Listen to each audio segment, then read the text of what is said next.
ராமானுஜதயாபாத்திரம் ஞானவைராக்யபூஷணம் ஸ்ரீமத்வேங்கடநாதார்யம் வந்தே வேதாந்ததேசிகம் லக்ஷ்மீநாதசமாரம்பாம் நாதயாமுனமத்யமாம் அஸ்மதாச்சாரியபர்யந்தாம் வந்தே குருபரம்பராம் யோ நித்யம் அச்சுதபதாம்புஜயுக்மருக்மவ்யாமோஹதஸ்ததிதராணி த்ரிணாய மேனே अस्मद्गुरोर्भगवतोस्य दयैकसिन्धोः रामानुजस्य चरणौ शरणं प्रपद्ये माता पिता युवतयस्तनया विभूतिः सर्वं यदेव नियमेन मदन्वयानाम् आद्यस्य नः कुलपतेर्वकुलाभिरामं श्रीमत्तदङ्घ्रियुगलं प्रणमामि मूर्धना भूतं सरश्च महदाह्वय भट्टनाथ श्रीभक्तिसार कुलशेखर योगिवाहान् भक्तांग्रिरेणु परकाल यतीन्द्रमिश्रान् श्रीमत्पराङ्कुशमुनिं प्रणतोऽस्मि नित्यं नारायणं नमस्कृत्य नरं चैव नरोत्तमं देवीं सरस्वतीं व्यासं ततो जयमुदीरयेत्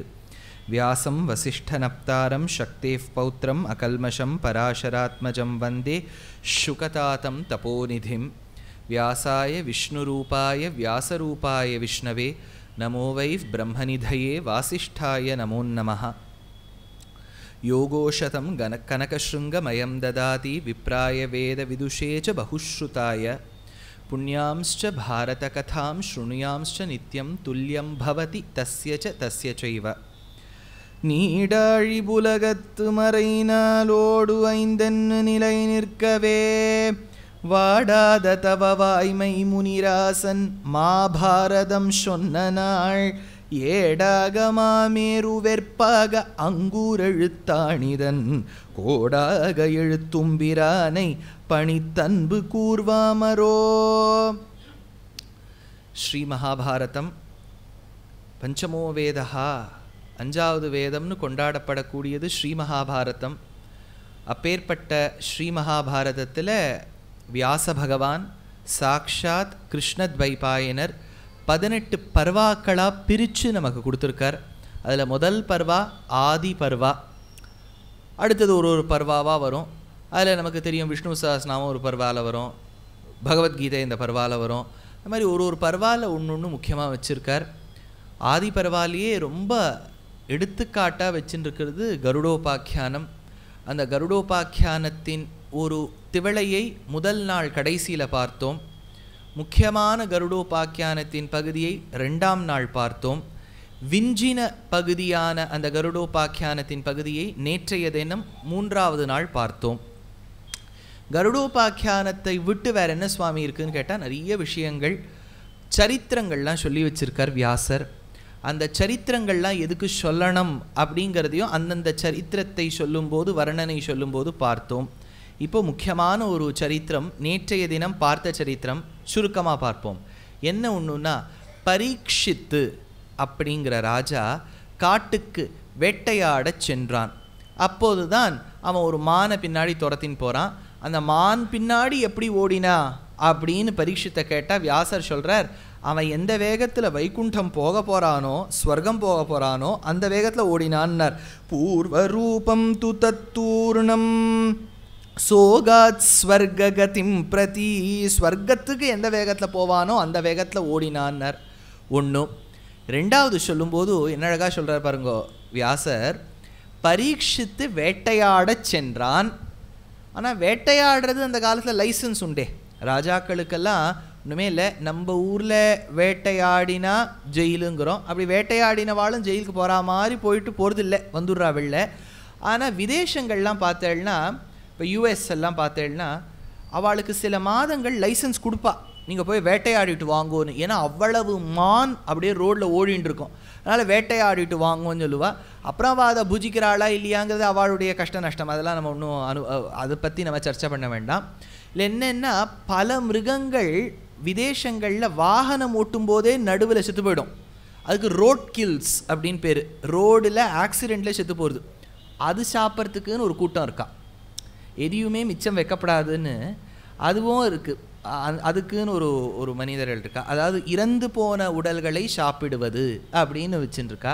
இப்போ இவ்வளவு மிருகங்கள் பார்க்குறோமே, இந்த மிருகங்களை வேட்டையாடுறது அந்த காலத்தில் உண்டா, ராஜாக்களுக்கு உண்டு. நீங்கள் ஸ்ரீமத் ராமாயணம் கேள்விப்படும் போதே தசரத சக்கரவர்த்தி வந்து சின்ன வயசுல வேட்டையாட போன போது தானே ஒரு சாபம் கிட்டியது அவருக்கு, புத்திரசோகத்தால் இறப்பாய்னு ஸ்ரவணகுமாரனுடைய மாதா பிதா சபிக்கிறா இல்லையா? அதை தானே அவர் ராமர் காட்டுக்கு கிளம்பின உடனே கௌசல்யாவின் மடியில் உட்காந்துன்னு புலம்புறார். கஜாஹா ஜலம் பிவந்தினா காளிதாசன், யானைகள்லாம் தீர்த்தம் பருகிறதா நினைச்சுண்டு சப்தவேதிங்கிற பானத்தை விட்டு அது அந்த ஸ்ரவணகுமாரனை தாக்க, அந்த குருட்டு அப்பா அம்மாவுக்கு போய் இவர் கைங்கரியம் பண்ணணும் நினைக்க அவர் தானும் சாபம் கொடுத்தார். அதனால் வேட்டையாட சென்றவர்கள் அதில் ஒரு சரித்திரம் கேள்விப்படுறோம். இந்த இடத்துல பரீட்சித்து போனால், பரீட்சித்து யார் மாதிரி போனான்னா ஏதோ பக்கத்து ஊர் ராஜா பேரை சொல்லியிருக்கலாம், சொல்லலை வியாசர். தன்னுடைய கொள்ளு தாத்தா மாதிரி போனான்னார். என்ன சுவாமி, இப்போ யாரு கொள்ளு தாத்தாங்கிறத முதல்ல கண்டுபிடிக்கணும். இப்போ பரீட்சித்து அப்பா யாரு? அபிமன்யு இல்லையா? அபிமன்யு பத்னி உத்தராதானே பெத்தெடுத்தா. அபிமன்யு தோப்பனார் யாரு? அர்ஜுனன். அர்ஜுனன் அப்பா யாரு? பாண்டு. கொள்ளு தாத்தானா பாண்டு இல்லையா? அப்பா அபிமன்யு, தாத்தா அர்ஜுனன், பாண்டு கொள்ளு தாத்தா, கிரேட் கிராண்ட் ஃபாதர் ஆயிடுத்தா. அவரை மாதிரி காட்டுக்கு போனார். ஏன் சுவாமி அர்ஜுனன் வேட்டையாட போனது இல்லையா? ஏன் அபிமன்யு வேட்டையாட போனது இல்லையா? அது என்ன பாண்டு மாதிரி சொல்லணும்னு கேட்டால் அதுதான் சூக்ஷ்மம். என்னன்னா பாண்டு வேட்டையாட போன போது தான் ஒரு புலியின் மீது அடிக்க, அந்த புலித்தானும் ஒரு ரிஷியும் ஒரு அவருடைய பத்னியும் மைதுனத்தில் இருக்க செய்தை இவர் தானும் அடித்து விட்டார். அந்த ரிஷி சபிக்கிறார், நீ உன் பத்னியோட கூடும்போது உனக்கு மரணம் ஏற்படுங்கிறார். அதனால தான் மாதிரி மதுரதேசத்து பெண் ரெண்டாவது பத்னி அவரோட கூடும்போது அவ போயிடுறார் பாண்டு. அதனால் இந்த இடத்த சொல்கிறார், கொள்ளு தாத்தா மாதிரி காட்டுக்கு போனார். காரணம் என்ன? கொள்ளு தாத்தாவும் காட்டுக்கு வேட்டையாட போன போது ஒரு சாபத்தோடு மரணத்தோடு திரும்பி வந்தார். இந்த பரீட்சித்தும் he is following the footsteps of his great grandfather by going to the forest and returning with a curse. சாபத்தோட தானே வரார். ஸ்ருங்கி ஒரு சாபம் கொடுத்து தானே அனுப்புறார். அதானு தானே இவருக்கும் மரணம் ஏற்படுறது. அதனால் நம்ம ஒரு பழமொழி சொல்லுவோம் பாருங்க, ஹிஸ்ட்ரி ரிப்பீட்ஸ் இட் செல்ஃப். அதை தான் இங்கே வியாசர் என்ன அழகாக சொல்கிறார். இவ்வளவும் தாத்தா இப்படி போனார்லாம் சொல்லலை, ஒரே ஒரு வரி சொன்னார், கொள்ளு தாத்தா காட்டுக்கு போனா மாதிரி இவன் போனான். அதில் இவ்வளோ விஷயங்கள் அடங்கியிருக்கு. காட்டுக்கு போனான். அப்போ தான் அந்த ரிஷி ரொம்ப சாத்வீக மகரிஷி, அவருடைய பிள்ளை ஸ்ருங்கி கோவக்காரன், ஸ்ருங்கியுடைய ஃப்ரெண்டு அவனுக்கு கிருஷான்னு பேர். அந்த கிருஷா சொல்லி ஸ்ருங்கியானவன் சாபம் கொடுத்தானாம். ஸ்கந்தே மிருதம் சமாஸ்தாஸ்திரீ பன்னகஹாராஜ கில்பிஷி தம் பாபம் அதிசம்க்ருத்தஹ தக்ஷகஹ பன்னகேஸ்வரஹ ஆஷீவிஷஸ்திக்மதேஜ மத்வாக்யபலச்சோதிதஹ சப்தராத்ராதிதோ நேதா யமஸ்ய சதனம் பிரதி. 7 நாளுக்குள்ள நீ மரணத்தை அடைவாய். தக்ஷகன் என்னும் பன்னகேந்திரன் ஒரு பாம்பு கடித்து மரணம் அடைவாய். சொல்லியாச்சா? இப்போ ஒருத்தர் என்ன கேட்டார், ஸோ 7 நாள்னு எதுக்கு சொல்லணும்? எனக்கு என்ன தெரியும்? இதுக்கு ஒரு பாகவத் தாத்பரியமோ வியாக்கியானத்தில் எடுக்கலை. நீலகண்டருங்கிறவர் பாவதீபம்னு ஒரு வியாக்கியானம் எழுதியிருக்கார். அதில் இந்த சப்தராத்ரா 7 தினங்கள், 7 தினங்கள்னால் நீங்கள் ராத்திரானா உடனே ராத்திரின்னு நினைக்காதீங்க, அது ஒரு நாள் கணக்கு. அந்த 7 நாள் கணக்கை பற்றி ஏன் 7ங்கிறத சொல்லலை. ஆனால் இப்போ இருக்கக்கூடிய சாமர்த்தியசாலிகள் நாங்கள்லாம் எப்படி இருக்கோம்னா, ஏதாவது ஒன்றுத்துக்கு ஏதாவது ஒரு அர்த்தம் கண்டுபிடிச்சிடும். சப்த கன்னிகைகள் இருந்தார் போல் 7 நாள் அப்படிமா. இதுக்கும் அதுக்கும் சம்மந்தமே இல்லை. 7 நாள்னு கொடுத்தார். அது ஏதோ பேச்சு வாக்கில் சாபம் கொடுக்கும்போது ஒரு எண்ணிக்கை வந்துடுத்து 7ன்னு. நமக்கு நல்ல வேலை இவர் 4 நாள்னு கொடுத்துருந்தா பாகவதத்தை நம்ம 4 நாள்லேயே சொல்லி முடிக்கணும். 7 நாளில் சொல்லி முடிக்கிறதே கொஞ்சம் கஷ்டமாக இருக்குது எங்களுக்கு இல்லையா? உபன்யாசம் சொல்லுங்கோம்பா, பாகவத சப்தாகம் பண்ணுங்கோம்பா. அது என்ன ஆகிடும்னா, எனக்கு ரொம்ப பிடிச்சது காத்துன்னு இருக்கிறது கிருஷ்ணாவதாரத்துக்கு. அது வரும் 4வது நாள் முடிவில் மெதுவாக வரும். இது பிருத்து சரித்திரம், தக்ஷ சரித்திரம், தக்ஷ யஜ்ஞம், என்னென்னவோ அம்பரீஷன், அஜாமிளன், இது கபிலோபதேசம், இது பிரம்ம சிருஷ்டி, இது பூபாரத்தை எப்படி பிரித்தார், தீபங்கள் எப்படி உருவாச்சு, எல்லாத்தையும் சொல்லிவிட்டு மெதுவாக ஆரம்பிப்போம். தம் அத்புதம் பாலகம் அம்புஜீக்ஷணம்னு. அது போரும் ஆயிடும் வரத்துக்குள்ளே. எதுக்கு சொல்ல வந்த 7 நாள்னு சொன்னாலே கஷ்டமாக இருக்குது. இவர் மாட்டுக்கு குத்து மதிப்பாக 4ன்னு சொல்லி வச்சுருந்தாருன்னு வச்சுங்கோ, அது இன்னும் கஷ்டமாக போயிருக்கும். அதனால் 7 நாள் அப்படின்னு ஒரு கணக்கு வச்சார். சொல்லி முடித்த உடனே அந்த அப்பாவான அந்த ரிஷி புத்திரனை பார்த்து சொல்கிறார், இந்த மாதிரி ஒரு பிராமணன் படித்தவன் கோவப்படலாமா? படித்தவன் கோவப்படலாமா அப்படின்னு சொல்லி சாந்தா குணங்கள் அதுக்கு இருக்கக்கூடிய பெருமைகளை எல்லாம் சொல்லி வைக்கிறார். சொல்லி முடித்த உடனே தன்னுடைய சிஷ்யன், அந்த சிஷ்யனுக்கு கௌர்முகன்னு பேர், கௌர்முகன் மூலமாக ராஜா கிட்ட சொல்கிறார், அப்பா என் பிள்ளை இந்த மாதிரி சாபம் கொடுத்து அசட்டுத்தனமாக ஒன்று பண்ணி வச்சிருக்கு, பார்த்துக்கோ. பரீட்சித் என்ன பண்ணிட்டான், ஒரு பெரிய கோட்டையை எழுப்பினான். கோட்டைக்குள்ளே யாரும் உள்ளே வர முடியாது, யாரும் வெளில போக முடியாது அப்படிங்கிற மாதிரி கோட்டையை எழுப்பினான் அப்படின்னு வியாசர் சொல்கிறார். கோட்டையை எழுப்பி என்ன செய்தான், அதை சுகபிரம்மம் வியாசனாரின் பிள்ளை சொன்னார். 7 நாள் பாகவதம் கேட்டார். ரெண்டுத்தையும் சேர்த்து வச்சுக்க வேண்டியது தான், இதில் ஒரு தப்பும் இல்லை, ஒன்றுமே இல்லை. கிருஷ்ண புத்திரன் யார், பிரத்யும்னன். பிரத்யும்ன புத்திரன் யார், அனிருத்தன். பிரத்யும்னன் ருக்மிணி பிராட்டிக்கும் கண்ணனுக்கும் பிறந்தவன் பிரத்யும்னன். இப்போ பிரத்யும்னன் பிறந்து தொட்டிலில் இட்டு 10வது நாளைக்குள்ள சம்பரன் அப்படிங்கிற அசுரன் கடத்தின் போயிடுறான். பாகவதம் கேட்ட வாழ்க்கை இது பரிச்சயம் இருக்கும். அதுதான் கடலில் போட்டு கடலில் ஒரு மீன் சாப்பிட்டு மீன் ஜாட்டராக்னியில் அது சுவாகா இல்லாமல் அது மாயாவதி, அப்போ ஒரு மாயாவதி இருந்தா, அந்த மாயாவதி வந்து அதை பிரித்து அந்த குழந்தையை எடுத்ததாக சரித்திரம் வரும் ஸ்ரீமத் பாகவதத்தில். இது அந்த காலத்தில் அந்த ஸ்ரீமத் பாகவதத்தில் 10வது நாளுக்குள்ளே கடத்தினதாக சொல்கிறார். அர்த்தம் என்ன, குழந்தைக்கு பிறந்து இன்னும் 10 நாள் கூட ஆகலை அப்படின்னா லெஸ் தென் 10 டேஸ்க்குள்ளே கடத்தினதாக சொல்கிறா ஒரு புராணம். ஸ்ரீமத் பாகவத மகாபுராணத்தில் யார் சொன்னார், சுகபிரம்மம் சொன்னார். சுகபிரம்மத்தினுடைய தாத்தா யார், ரொம்ப நீங்கள் தாத்தா பாட்டி இதுக்கே போகிற பாதி பேர் அவள் தானே கேட்குறா, அதனால் பராசரர் இல்லையா, அப்பா வியாசர், தாத்தா பராசரர். அப்பா பாருங்க என்ன ஒரு பரம்பரை. சுகபிரம்மம் ஸ்ரீமத் பாகவதம் கொடுக்குறார், அப்பா வியாசர் மகாபாரதம் கொடுக்குறார், தாத்தா பராசரர் விஷ்ணு புராணம் கொடுக்குறார், எள்ளு தாத்தா வசிஷ்டர் வந்து ராமருக்கு ஆச்சாரியன். சொல்லணுமா அந்த பரம்பரைக்கு? அதனால தான் விஷ்ணு சஹஸ்ரநாமத்தை படிக்கலாமான்னு கேட்டால் அதுக்கு பெரியவாள்லாம் சொன்னான். இது சொன்னவர் யாருன்னு பாரு, வியாசம் வசிஷ்ட நப்தாரம் சக்தேவ் பௌத்திரம் அகல்மஷம் பராசராத்மஜம் வந்தே. இப்பேற்பட்டவர்களின் பிள்ளை பேரன் கொள்ளு பேரன் சொல்லி வச்சிருக்கார் வியாசர். அதனால என்னடா சந்தேகம்னு கேட்குறார். அதனால் தாத்தா பராசரர், சுகபிரம்மத்தின் அப்பா வியாசர், வியாசருடைய அப்பா பராசரர். இந்த மாதிரி நான் 2-3 வாட்டி ஒரு விஷயம் சொல்லும்போது நீங்களும் கேட்கும்போது மனசுக்குள்ளே அது சொல்லிகிட்டே இருந்தால்தான் அது ஸ்திரீகரணமாகும். ஸ்திரீகரணம், ஸ்திரீகரணம் இல்லை, ஸ்திரி அப்படின்னு சம்ஸ்கிருதத்தை சொன்னால் எஸ்டாப்ளிஷ் ஆகும். ஒரு குச்சியை நம்ம வந்து ஒரு பந்தலுக்கு நடுறோம், நட்ட ஒன்று என்ன பண்ணுவோம், அசைச்சு பார்ப்போம். எப்போவுமே நீங்கள் ஆணி அடித்த ஒன்று கூட பாருங்க, ஆணி அடிச்சுட்டு படம் மாட்டுறதுக்கு முன்னாடி அசைச்சு பார்ப்பேன். இதுக்கு ஸ்திரீகரண நியாயம்னு பேர். அதாவது அதை ஆட்டி பார்க்கணும் ஒழுங்காக இருக்கா இல்லையா, அப்புறம் தானே படத்தை மாட்டுவேள். அந்த மாதிரி ஒரு விஷயத்தை சொல்லி சொல்லி பார்த்தால்தான் அது ஞாபகத்தில் இருக்கும். அதனால் பராசரர் கொடுத்தது விஷ்ணு புராணம், உத்தமமான புராணம். அதுக்கு அத்வைத சம்பிரதாயத்திலையும் சரி விசிஷ்டாத்வைத சம்பிரதாயத்திலையும் சரி அப்பேற்பட்ட வியாக்கியானங்கள் அமைச்சிருக்கா பெரியவாள்லாம். ஆதிசங்கர பகவத் பாதாள், பகவத் ராமானுஜர் 2 பேருமே பிரம்மசூத்திர பாஷ்யத்துக்கு சங்கர பாஷ்யம்னு பேர் அத்வைத சம்பிரதாயத்தில். விசிஷ்டாத்வைத சித்தாந்தத்தில் ஸ்ரீபாஷ்யம்னு பேர். சங்கர பாஷ்யமாகட்டும் ஸ்ரீபாஷ்யமாகட்டும் முக்காவாசி வரிகள் விஷ்ணு புராணத்துலேருந்து தான் எடுப்பா பெரியவாள்லாம். ஏன்னா அது ரொம்ப 6000 ஸ்லோகம் தான், 18,000 பாகவதம், இது 6000 ஸ்லோகம். ஆனால் அவ்வளவு வேதாந்த கருத்துக்கள் இருக்குது விஷ்ணு புராணத்தில். அதை ஒரு தனி உபன்யாசமாக பண்ணால் அதில் ஒரு வார்த்தைக்கும் அர்த்தம் சொல்லணும், அவ்வளவு முக்கியமாக இருக்கும். சின்ன விஷயம் சொல்கிறேன், ஏன்னா அவ்வளோ பெருமை இருக்குன்னு சொல்லி இப்படி ட்ரெய்லர் கூட காமிக்கலன்னா இப்படி. பாகவதத்துலேயே ஒரு விஷயம் கேள்விப்படுவோம், என்ன, பகவான் கிட்ட வந்து பூமாதேவி பசுரூபம் தரித்து வந்தாள். கௌர் பூத்வ அஸ்ருமுகி கிண்ண அப்படின்னு எடுக்கிறார் சுகபிரம்மம் பாகவதத்தில். சாந்திரானந்த தனோஹரே நனுபுரா ஆரம்பிக்கிறார் தசகத்தை பட்டத்ரேள். அப்போ அந்த பசுரூபத்தில் வந்தா பூமாதேவி.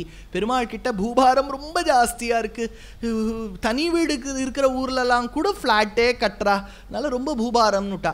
அதனால் என்ன பண்ணுறதுன்னு சொன்னோடனே பகவான் கவலைப்படாதே நான் பிறக்கிறேன்னு சொன்னார். அப்போது பிரம்மாவை வந்து குருமுகமாக வச்சுட்டு வரா அந்த பூமி தேவி. அப்போ பெருமாள் என்ன பண்ணதா பாகவதம் சொல்கிறது, 2 முடி தூக்கி போட்டார்.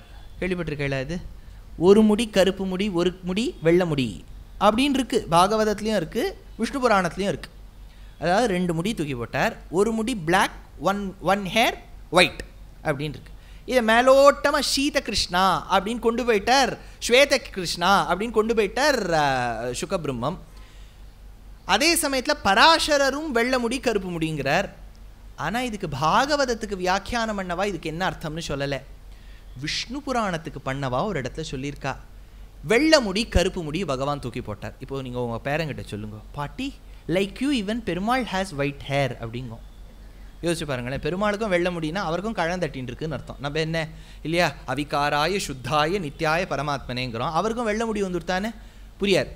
அதுக்கு தான் வியாக்கியானம் பண்ணும்போது ரொம்ப அழகாக விஷ்ணு சித்தியம்னு ஒரு வியாக்கியானத்தில் எங்களாழ்வான்கிற ஆச்சாரியன் எடுக்கிறார்.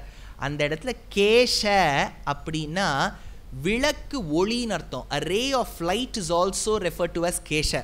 பெருமாள் தன்னுடைய ஒளிக்கற்றைகள், இப்போ கண்ணுலேருந்து பாருங்க, கருப்பு உருண்டை இருக்குது, வெள்ளை உருண்டை இருக்குது. வெள்ளை உருண்டையிலேருந்து வெள்ளை வெளிச்சம் வரா மாதிரி, கருப்பு உருண்டையிலேருந்து கருப்பு வெளிச்சம் வரா மாதிரி, அப்படிலாம் வருமா சுவாமின்னு கேட்டால் இதெல்லாம் வந்து லிட்ரரி ஃபீல்டில் இருக்கக்கூடிய டிஸ்கிரிப்ஷன். அதனால் பலராமரும் கிருஷ்ணரும் பிறந்தா. அதனால் முடிங்கிற அர்த்தம் வச்சுக்காத, விளக்கின் ஒளிங்கிற அர்த்தம் வச்சுக்கோ. இது பெரியவாள்லாம் எடுத்தா. எதுக்கு சொல்ல வந்தால், அப்பேற்பட்ட விஷ்ணு புராணத்தில் ஒரு விஷயம், ருக்மிணி பிராட்டிக்கும் கிருஷ்ணருக்கும் ஒரு பிள்ளை பிறந்தான், பிரத்யும்னன். எவ்வளவு நாளைக்குள்ள கடத்தப்பட்டான்னு பாகவதத்தில் இருக்கு, 10 நாளுக்குள்ள. விஷ்ணு புராணத்தில் என்ன இருக்கு தெரியுமோ, 6வது நாள் கடத்தினான் இருக்கு. இப்போ இதை சொன்னவர் பேரன், இதை சொன்னவர் தாத்தா.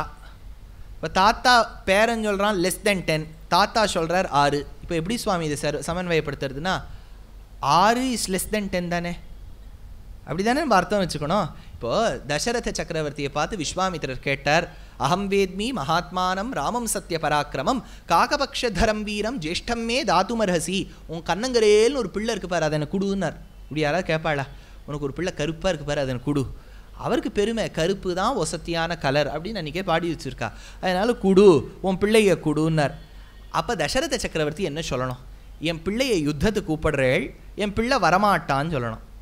என்ன சொன்னார் தெரியுமோ, ஊனஷோடச வருஷோமே ராமோ ராஜீவலோச்சனஹா, என் பிள்ளைக்கு இன்னும் 16 கூட ஆகலைன்னர். இப்போது ஒருத்தர் ஆத்துக்கு வரா, இதுதான் உங்கள் பொண்ணா, எவ்வளோ வயசுன்னு கேட்டால் இன்னும் 18 கூட ஆகலை அப்படி நான் சொல்வேள். 12 வயசு 13 வயசுன்னு சொல்லுவேள். ராமருக்கு இத்தனாவது வயசுன்னு சொல்ல வேண்டியது தானே. ஆனால் தசரதர் என்ன சொன்னார், 16 கூட ஆகலைன்னர். ஏன் அப்படி சொல்லணும்னு கேட்டால், தசரதர் ரொம்ப சாமர்த்தியம். இவர் எதுக்கு கூப்பிட்றார் ராமரை, யுத்தத்துக்கு கூப்பிட்றார். அந்த காலத்தில் யுத்தம் பண்ணுறதுக்கு மினிமம் ஏஜ் 16. அதனால் 16 கூட ஆகலேன்னாரான். ந யுத்த யோக்கிய தாமியசிய பஷ்யாமி சஹராட்சசைனர். ஒன்றுமே இல்லை, உங்களுக்கு ஒரு பிள்ளை இருக்கான், வயசு என்னன்னு கேட்டால் நீங்கள் 12ன்னு சொல்லுவேள். உங்களுக்கு அதே 12 வயசு பிள்ளை இருக்கான், கார் ஓட்டலையான்னு கேட்டால் என்ன சொல்வேள், இன்னும் 18 கூட ஆகலைன்னு சொல்லுவேள் இல்லையா. ஏன்னா கார் ஓட்டுறதுக்கு வயசு 18, எலிஜிபிலிட்டியை பார்த்து தானே வரி சொல்லுவேள்.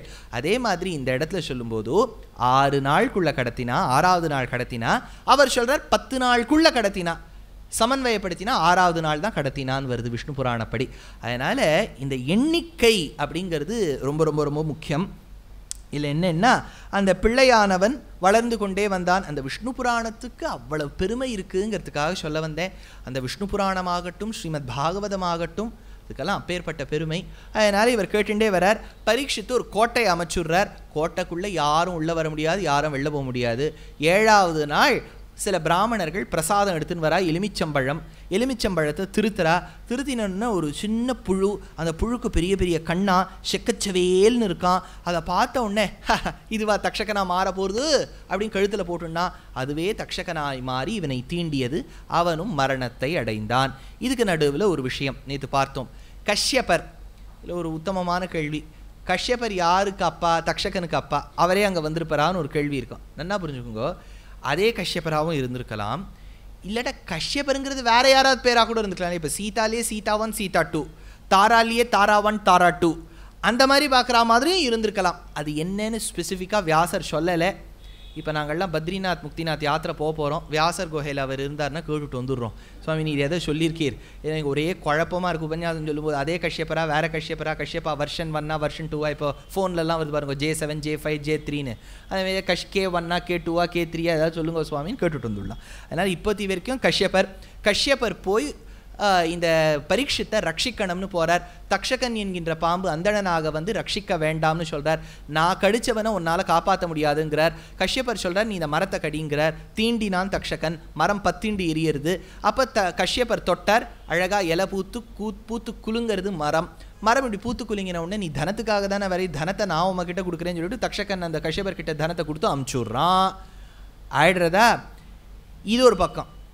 கஷ்யபர் போனதும் பரீட்சித்து பிள்ளை ஜனமேஜயனுக்கு தெரியாது, தக்ஷகன் அவர் அமிச்சதும் தெரியாது. ஆனால் இதை யார் சொன்னான்னா, அதே மரத்தில் இருந்த ஒரு வேடுவன், அந்த வேடுவன் எரிஞ்சு போயிட்டான் தக்ஷகன் தீண்டும் போது, வேடுவன் பொழைச்சுட்டான் கஷ்யப்பன் தீண்டும் போது. அதனால் தக்ஷகன் தீண்டி மரணமடைந்த வேடுவன், கஷ்யபர் தீண்டி புனர்ஜன்மம் அடைந்த வேடுவன் நேர வந்து ஜனமேஜயன் கிட்ட சொல்கிறான், இவா சொல்கிறதெல்லாம் சத்தியம், உத்தங்கர் சொன்னது சத்தியம். உத்தங்கர் சொன்னார் இல்லையா, தக்ஷகனால தான் உங்கள் அப்பாவுக்கு மரணம்னு, வாஸ்தவமாக அவனால தான் மரணம்.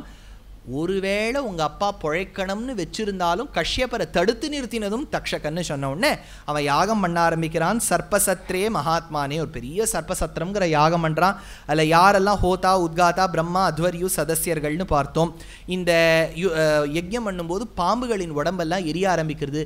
வாசுகி யாருடைய அண்ணா நேற்று பார்த்தோம், ஜரத்காருவினுடைய அண்ணா. ஜரத்காரு யாரு? இந்த ஜரத்காரு தான் ஆஸ்திகருங்கிற மகரிஷியுடைய அம்மா. இந்த ஜரத்காருங்கிறது யாரு? ஜரத்காருங்கிறவரின் ஒய்ஃப். நேற்று பார்த்தோம் இல்லையா, 2 பேரும் ஹஸ்பண்ட் அண்ட் ஒய்ஃப் ஒரே பேர். அந்த மாதிரி இந்த ஜரத்காரு. ஸோ ஆஸ்திகர் தன்னுடைய பெரியப்பாவை, அதாவது வாசுகியை காப்பாற்றணும்னு நினைச்சார். வாசுகி வந்து ஆஸ்திகர் கிட்ட வந்து சரணாகதி பண்ணாராம். அஹம் த்வம் மோக்ஷயிஷ்யாமி வாசுகே பன்ன கோத்தம தஸ்மாத் ஷாபான் மகாசத்வ சத்யமே தத் பிரவீமிதே, எப்படியாவது காப்பாத்துங்கோன்னார்.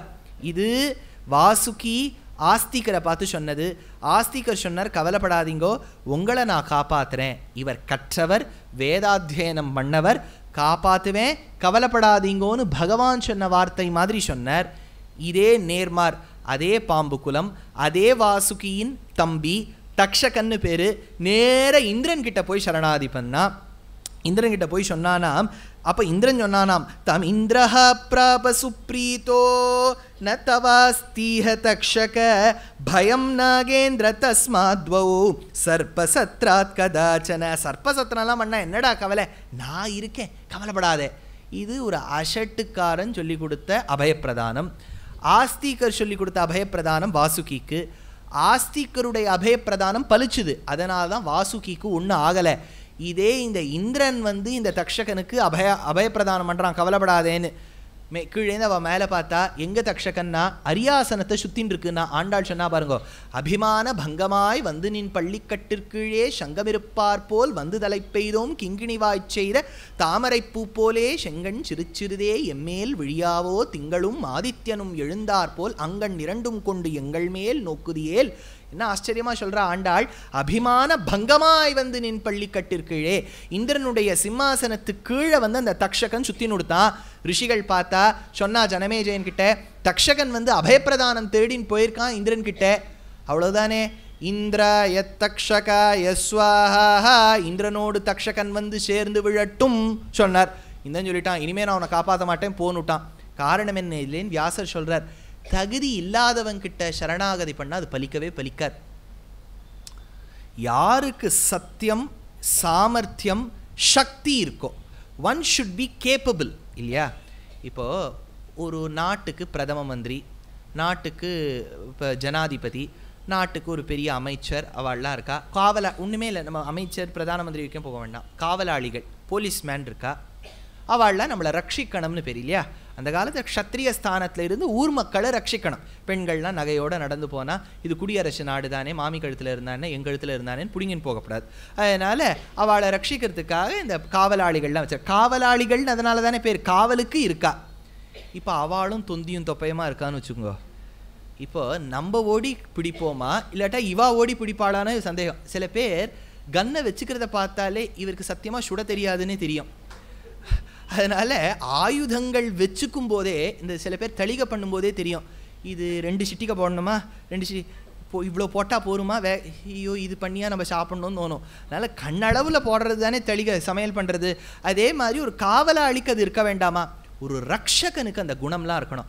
பகவான் நம்மளை ரட்சிக்கிறார்னு சொன்னால் எதை பார்த்து சொல்கிறோம், தோளை பார்த்தா சொல்லலாம். தோள் கண்டார் தோளையே கண்டார்.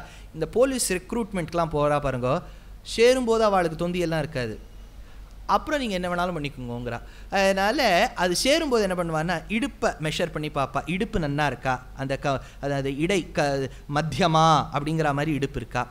மார்பகங்கள் எப்படி இருக்குது, வக்ஷஸ்தல்யாம் முரபி துளசீம் எப்படி இருக்குது, கைகள் எப்படி இருக்குது, ஆஜானு பாகுமா இருக்கா, கண் எப்படி இருக்குது, அரவிந்த தலாய தாட்சமாக இருக்கா, அது கொஞ்சம் கஷ்டம் எல்லாருக்கும் இருக்கிறது. கை நீளமாக இருக்கா, கை நீளமாக இருக்காம்பா. ஆனால் ஆற்றுல வேடிக்கையாக சொல்லுவா, அவருக்கு ரொம்ப கை நீளம்னா அடிப்பார்னு அர்த்தம். அதனால் அதுக்கு கை நீளம், ரொம்ப பேசினானா வாய் நீளம்பா. ஆனால் அர்த்தம் இங்கே என்னென்னா கை ஏன் இவ்வளவு நீளமாக இருக்கணும்னு கேட்டால் அந்த நீளமான கையால் தான் ரட்சிக்க முடியும். நம்ம கல்யாணங்கள்லேயே ஒரு சடங்கு வச்சுருக்கா, திருமங்கல்ய தாரணமாய் கன்னியகாதானமானவன்னு அந்த பிள்ளை அந்த பெண்ணுக்கு இப்படி குங்குமம் இழணும், அது வரைக்குமாவது கை போகணும் பாருங்க. அதனால் அந்த கை அவ்வளவு நீளமாக இருந்தால்தான் ரக்ஷகன். இது எப்படி சுவாமி தெரியறதுன்னா, சீதா பிராட்டி கிட்ட போய் ராமர் சொல்கிறார், அம்மா நான் காட்டுக்கு போயிட்டு இருக்கேன், நீ கொஞ்சம் 14 வருஷம் இங்கே இரு. 14 வருஷம் நான் என்ன பண்ணுவேன், அவளுக்கு பெரிய கவலை. 14 இயர்ஸ் என்ன பண்ணுவோம், ஏதோ 1 வாரம் 2 வாரம் டூர் கீர் போயிட்டு இருந்தாருன்னு வச்சுக்கோங்க. அடுத்த வாரம் எங்கேயாவது போய் இப்போ பார்த்துட்டு எடுத்துகிட்டு உங்கள் ஊரில் தான் ஐநாக்ஸ்லாம் இப்போ திறந்து வச்சுருக்கா, எல்லா பக்கமும் இப்போ பார்த்துட்டாது வரலாம், ஏதாவது படங்கிடங்கள் பார்த்துட்டு வரலாம். இப்போ அவர் 14 வருஷம் போயிட்டாருன்னா சீதை என்ன பண்ணுவோம். அப்போ அவர் சொன்னார், ஏதாவது சலச்சித்திரங்கள் அது 14 வருஷம் ஓடுறது தொலைக்காட்சி பெட்டியில், அதனால் அதை பார்த்துரும். அதனால் சீதை சொன்னான், அதில் எனக்கு கவலையப்படாதீங்க, போகிற இடத்துலலாம் நெட்வொர்க்கு 2G 3Gன்னு இருக்குது, அதனால் அங்கே வர வழியிலே பார்த்துப்பேன், கூட்டுன்னு போங்கோங்கிறா. அப்போ ராமர் சொல்கிறார், உன்னை காட்டுக்கு கூட்டுன்னு போகனான மிருகங்கள்லாம் இருக்கும், அனிமல்ஸ்லாம் இருக்கும், நீ பயந்து போயிடுவேன், நீயும் ரொம்ப கம்ஃபர்ட் ஜோனில் வளர்ந்துருக்க, அதனால் யூ வில் பி ஃப்ரைட்டன், அதனால் கூட்டுன்னு போக மாட்டேங்கிறார். அப்போ சீதை ஒரு வார்த்தை சொல்கிறா, உங்கள் தோளுக்குள்ளே நான் இருக்கும்போது, உங்கள் கைக்குள்ளே நான் இருக்கும்போது எனக்கு என்ன கவலைங்கிறா. அதுக்கு தான் அபயப்பிரதானம்னு பேர். You are trusting that person completely இல்லையா.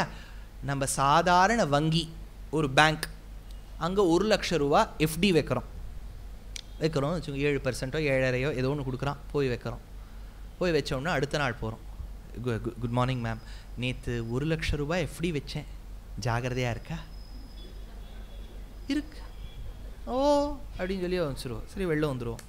அடுத்த நாள் போவோம், முந்தா நேற்று வந்தேனே, நேற்றும் வந்தேனே, இருக்கா சுவாமி நீங்களே எடுத்துன்னு போயிடுங்கன்னு சொல்லி வந்துடுவோம். சாதாரண வங்கியிலேயே நம்ம கொஞ்சம் 2-3 கேள்வி நம்பிக்கை இல்லாமல் கேட்டால் அவளுக்கு பிடிக்கிறது இல்லை. என்ன நம்ப மாட்டேளா, ட்ரஸ்ட் இன் அஸ் அப்படின்னு சொல்கிறா. ஆனால் பகவானை நம்ம சந்தேகப்பட்டால் எப்படி, பகவானே தானே பண்ணுவாரா மாட்டாரா, இல்லை சொல்லி வைக்கிறேன் இவர்கிட்ட, அவர்கிட்டையும் சொல்லி வைக்கிறேன், இவர் மறந்து விட்டார்னா அவர் பார்த்து பாருங்க, அப்படின்னா இவரை நம்பலேங்கிற மாதிரி ஆயிடுறது இல்லையா. பூர்ண ரக்ஷிஷ்யதீதி விஸ்வாசகான்னு இருக்க வேண்டாமா, அந்த விஸ்வாசம் இருக்க வேண்டாமா, அதுதான் அபயப்பிரதானம். அபயப்பிரதானம் பண்ணும்போது அந்த குணம் இருக்கணும், அவரை பார்த்தா அவர் என்னை காப்பாற்றுவருங்கிற நம்பிக்கை இருக்கணும். யாருக்கு இருந்தது, ராமாயணம் முழுக்க சரணாகதி வேதம். அதில் விபீஷணன் பொண்டாட்டி, குழந்தைள், பொண்ணு, பிள்ளை, சொத்து, பத்து, நிலன், பொலம், தனம், தானியம் எல்லாத்தையும் விட்டுட்டு ராமர்கிட்ட வரார். ராமர் என்ன வான்னு சொன்னாரா, விபீஷணனை ராமர்கிட்ட போன்னு ராவணன் சொன்னானா, மனசு முழுக்க எப்போ அவர் பரமாத்மாவோ அவர் என்னை ரட்சிப்பாருங்கிற நம்பிக்கையில் வந்தான் பாருங்கோ. அதுதான் பகவான் சொன்னார், அப்பா சுக்ரீவா அவனை நான் இப்போ அங்கீகாரம் பண்ணிக்கலைன்னா என்னுடைய மூதாதையர்களில் சிவி சக்கரவர்த்தி இன்னைக்கு செத்து போவான்டா. ஏன்னா இன்னைக்கும் சிவி சக்கரவர்த்தியின் பேர் கொடை வள்ளலா இருந்ததுனால his name is still lasting, but that fame and name will just vanish the moment I do not accept that devout person who's seeking refuge at my feet. அதனால் அவரை ஏற்றுக்கணும்னார். அது அபயப்பிரதானம். ராமர் கிட்ட விபீஷணன் பண்ணார். எந்த நம்பிக்கையில் பண்ணார், என்ன பகவான் ரட்சிப்பார் அப்படிங்கிற நம்பிக்கையில் பண்ணார். அதனால் நமக்கு பண்ணுறவர் மேலே நம்பிக்கை இருக்கணும். யார்கிட்ட பண்ணுறோமோ அவர்கிட்ட சக்தி இருக்கணும் இல்லையா. இப்போ நீங்கள் என்கிட்ட வரேள், ஒரே மழையாக பெய்யுறது, ஏதாவது காப்பாற்றுங்கோ. இல்லை உங்ககிட்ட கொடை இருக்கான்னு நான் திரும்பி கேட்பேன், காப்பாற்றுங்கன்னு என்கிட்ட வந்தால் எனக்கு என்ன சக்தி இருக்குன்னா உங்களை காப்பாற்றுறதுக்கு, நானும் சேர்ந்து தவிக்க வேண்டியது தான். அதனால் சொல்லிவிட்டு இப்போ என்கிட்ட வந்தால் பிரயோஜனம் இல்லை. ஆனால் கோபஸ்திரீகள்லாம் கிருஷ்ணர்கிட்ட தானே போனா என்னை காப்பாற்றுன்னு, கோவர்தன கிரிதர பெருமாள் காப்பாற்றினார். இதே ராமாயணத்தில் சாமர்த்தியனாய் சாரித்திர குணம் படைத்த பகவானான ராமர்கிட்ட விபீஷணன் சரணாகதி பண்ணா பலிச்சுது. இதே சர்வேஸ்வரனான ராமர் சமுத்திரராஜாவை நோக்கி சரணாகதி பண்ணார், அது பலிக்கல. ஏதோ எடுத்தாதான் ஏதோ ஆடும்னு சொல்லுவா தமிழில். அந்த மாதிரி பகவான் ராமர் சாபமானய சௌமித்ரே, சுமித்ராவின் பிள்ளையே, சுமித்ராவின் சொல்லை கேட்டு வளர்ந்த பிள்ளையான சௌமித்ரனான லக்ஷ்மணா, என்னுடைய வில்லையும் அம்புரா துணியையும் எடுத்துக்கொண்டு வா. அப்போ சமுத்திரராஜா வரார், ஐயோ க்ஷமிக்கணும் க்ஷமிக்கணும் நாழியா எடுத்துனார். அப்போ ராமர் ரொம்ப சாமர்த்தியம், ஐயய்யா ஒன்றை அடிக்கிறதுக்காக நான் இந்த வம்பு எடுத்தேன், உனக்கு யாராவது எதிரிகள் இருந்தால் அவளை வெட்டுறதுக்காக வச்சேன்னார். பார்த்தார் இது என்ன கிருஷ்ணாவதாரத்தின் ஒரு ஒத்திகை முன்னாடியே நடக்கிறதா, சமயத்துக்கு ஏற்ற மாதிரி பேசுறாருன்னு வச்சுட்டார். எதுக்கு சொல்ல வந்தேன், சாமர்த்தியமான பகவான் கிட்ட விபீஷணன் சரணாகதி பண்ணா அது பலிச்சுது. அசாமர்த்தியனா இருக்கக்கூடிய சமுத்திரராஜா கிட்ட ராமர் சர்வேஸ்வரன் பண்ணார், அது பலிக்கல. காரணம் என்னன்னா, நம்ம அவர் மேலே வச்சிருக்கிற நம்பிக்கை மட்டும் போராது, யார் மேலே நம்பிக்கை வச்சிருக்கோமோ அவர்கிட்ட சக்தி இருக்கணும். ஆஸ்திகருங்கிற மகரிஷி கிட்ட வாசுகிங்கிற பாம்பு சரணாகதி பண்ணித்து, அவர்கிட்ட சக்தி இருந்தது, சமதமாதி குணங்கள் இருந்தது, அவரால் வாசுகியை காப்பாற்ற முடிஞ்சது. தக்ஷகன்கிற பாம்பு வாசுகியின் தம்பி நேர இந்திரன் கிட்ட போய் பண்ணித்து, இந்திரனால காப்பாற்ற முடியல. ஏன்னா பட்டாட்டோப்பம் ரொம்ப இருக்கு, இந்த பாம்ப் அண்ட் கிராண்டியர் அண்ட் ஷோன்னு சொல்லுவா பாருங்க, அது ரொம்ப பட்டாட்டோப்பம் இருக்கு. ராஜாதி ராஜ, ராஜ மார்த்தாண்ட, ராஜ கம்பீர, ராஜ குலத்தவங்க அதெல்லாம் இருக்கு. ஆனால் விஷயம் என்ன இருக்குன்னு பார்த்தா ஒன்றும் இல்லை. அதனால் விஷயம் இல்லாதனால, சாமர்த்தியம் இல்லாதனால, சக்தி இல்லாதனால, சாந்த சமதமாதி குணங்கள் இல்லாதனால இவனுடைய அபயப்பிரதானம் பலிக்கல. அப்பேற்பட்ட தக்ஷகன் விழுந்துன்னு இருக்கார். தக்ஷகன் விழும்போது இந்த ஆஸ்திகர் சொல்றார், எனக்கு ஒரு வரம் கொடு ஜனமேஜயா, நான் கேட்டதை கொடுப்பேன்னு. வரம் ததாசி சேன் மஹ்யம் விருணோமி ஜனமேஜய சத்ரம் தே விரமத்வேத்தன் நபதே யுதிர்ஹோரகாஹ. அப்போ ஆஸ்திகர் சொன்னாராம், சரி கொடுத்துட்டியோனோ. ஜனமேஜயன் வந்து ஆஸ்திகர் கேட்டவுடனே ததாஸ்தூன்னு விட்டார். அப்போ தக்ஷகன் கீழே விழுந்துருக்கு, அக்னிகுண்டத்தில் போய் விழணும். அப்போ சொன்னார், திஷ்ட திஷ்டேதி, அங்கே இருந்துட்டார். எப்படி திரிசங்குவை பார்த்து விஸ்வாமித்திரர் சொன்னாராம், தம் இந்திரஹஸ்தாத் வித்ரஸ்தம் விசஞ்ஞம் பன்ன கோத்தமம் ஆஸ்திகஸ்தி திஷ்ட திஷ்டேதி வாசஸ்தி ஸ்தோத்திரம் அபியுதைரயத். யாரெல்லாம் இதை காலங்கார்த்தாலையும் ராத்திரியும் படிக்கிறாளோ பாம்புகள் அவளை தீண்டாது. சாயம் பிராதர்யே பிரசன்னாத்மரூப லோகே விப்ரமானவாயே பரேபி தர்மாக்கியானம் ஏ படேயுர்மமேதம் தேஷாம் யுஷ்மே நைவ கிஞ்சித பயம் சியாத் அப்படின்னு சொன்னார். அடுத்தது வியாசரின் பெருமையை பார்த்தோம். வியாசர் தான் இந்த மகாபாரதம்ங்கிற காவியத்தையே கொடுத்துருக்கார். மகாபாரதத்துக்கு மூலப்பெயர் என்ன, ஜயான்னு பேரு. அதை சொல்றார், ஜயோ நாம இதிஹாசோயம் ஸ்ரோதவ்யோ விஜிகீஷுஷா.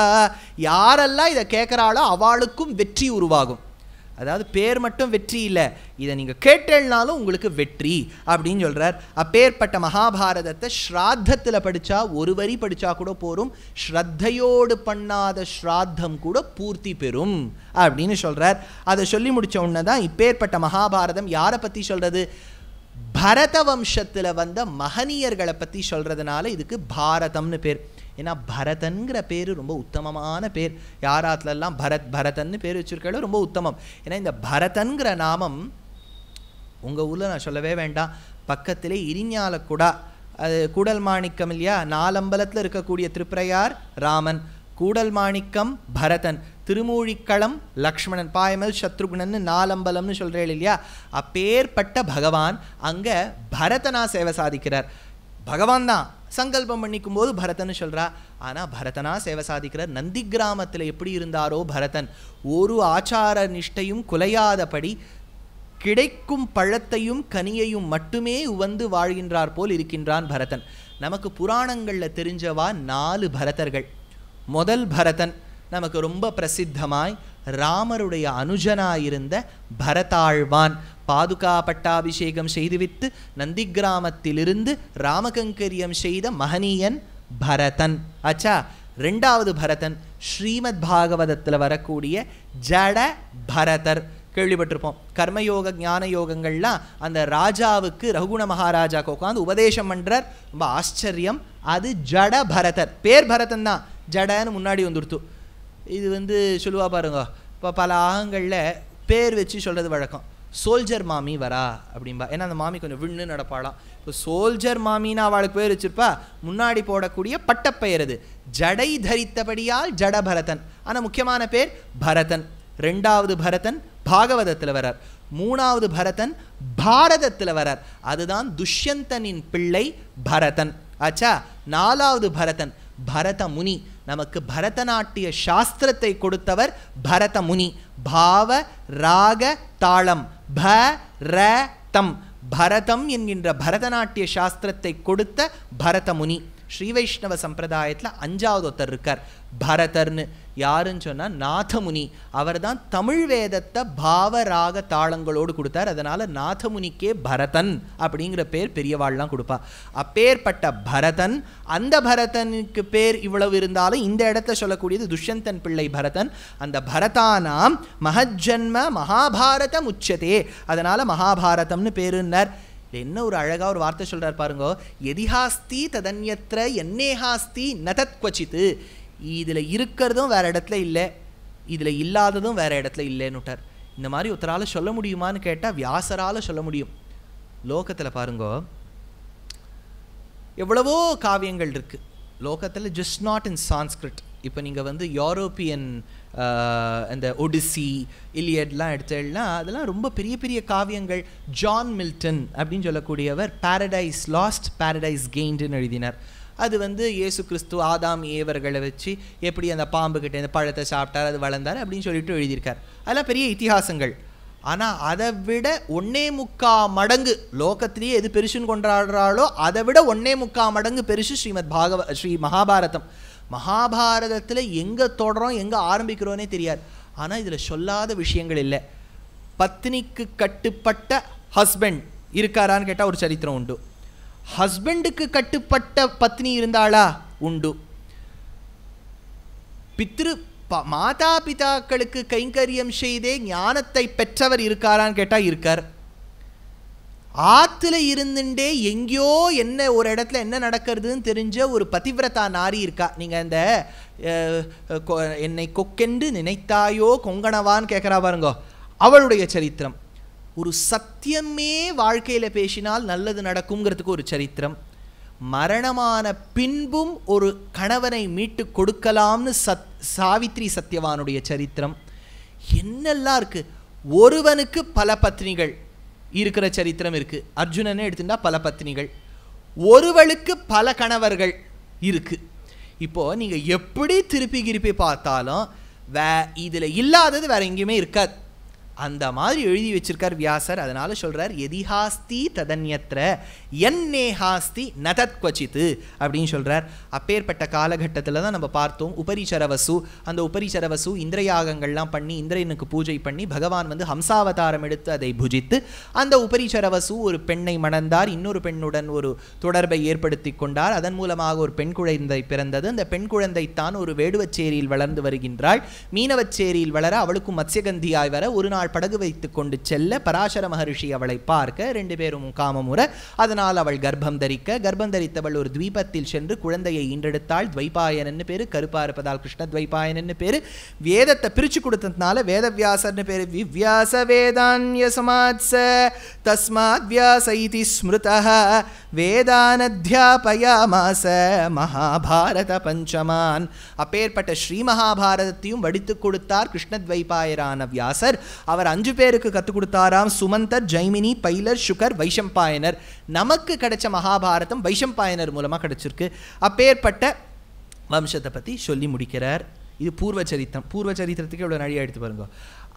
அடுத்தது மேலே சொல்லியிருக்கிறது தான் துஷ்யந்தனுடைய சரித்திரம்னு ஆரம்பிக்கிறார். இந்த துஷ்யந்தன் வந்து பௌரவ குலத்தில் வந்த ஒரு பெரிய ராஜாவாக இருந்திருக்கான். என்னென்னா யஜுர்வேதத்திலேயே ஒரு இடத்துல தௌஷ்யந்தீம்னு பரதனை பற்றி வரும். துஷ்யந்தன் பிள்ளை இல்லையா பரதன், தௌஷ்யந்தீம்னு யஜுர்வேதத்தில் வரும். வேதத்தில் எப்படி சுவாமி வந்ததுன்னு கேட்டால் அது நமக்கு சட்டுன்னு பதில் சொல்ல தெரியாது. சயனாச்சாரியால் பாஷ்யமும் இருக்குது. இந்த இடத்துல துஷ்யந்தன் இருந்தானாம்.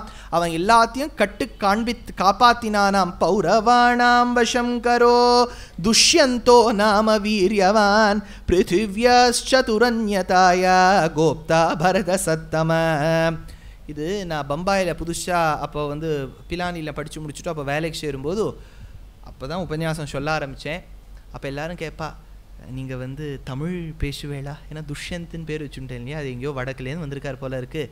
ஆத்தா ஹே ஜாத்தா ஹே ரகு தாத்து ரேத்தா ஹே அப்படின்னு ஏதோ சொல்லுவார் போல இருக்குது அப்படின்னு பார்த்தார். இல்லை சுவாமி, இல்லை சொல்லுவேன், துஷ்யந்துன்னு எப்படி சுவாமி பேர் வச்சா? பேர் வச்சவாளை போய் கேளுங்கோ சுவாமி, வச்சுட்டா நான் ஏற்றுக்க வேண்டியது தான் அப்படின்னு. பௌரவாணாம் வசங்கரோ துஷ்யந்தோ நாம வீரியவான் பிருத்திவ்யாச்சதுரந்தாயா கோப்தா பரத சத்தம. அந்த ராஜா ஒரு நாள் வேட்டையாட போனான். இது ராஜாக்களுக்கெல்லாம் அந்த காலத்தில் ரொம்ப ஃப்ரீ டைம். அதனால் அடிக்கடி வேட்டையாட போவா. ஏதாவது வேட்டையாட போனால் இன்னும் சாபம் இல்லாட்டா கல்யாணம். அது அந்த காலத்தில் அது ஒன்று ஒரு வழக்கம். அர்ஜுனனை மட்டும் நீங்கள் எங்கேயா மார்க்கெட்டிங் கமிச்சேல்னா வித்துட்டு வரானோ இல்லையோ கல்யாணம் மட்டும் பண்ணிட்டு வந்துடுவான். அந்த தீர்த்த யாத்திரை போகிறான் பேர் வழின்னு போகிற ஊர்லெல்லாம் ஒரு கல்யாணம். அதனால தான் சொல்லுவாள், ஒரு பிடி மண்ணை எடுத்துன்னா மண்ணை கூட எண்ணிடலாம், அர்ஜுன பத்னிகளை எண்ண முடியாதும்பா. ஆனால் இதை கீதா பாஷ்யத்தில் எடுக்கும்போது சொல்கிறா, அவனுக்கு கூட தர்ம பரிபாலனம் தெரியும், ஊர்வசியை கல்யாணம் பண்ணிக்கலேன்னா.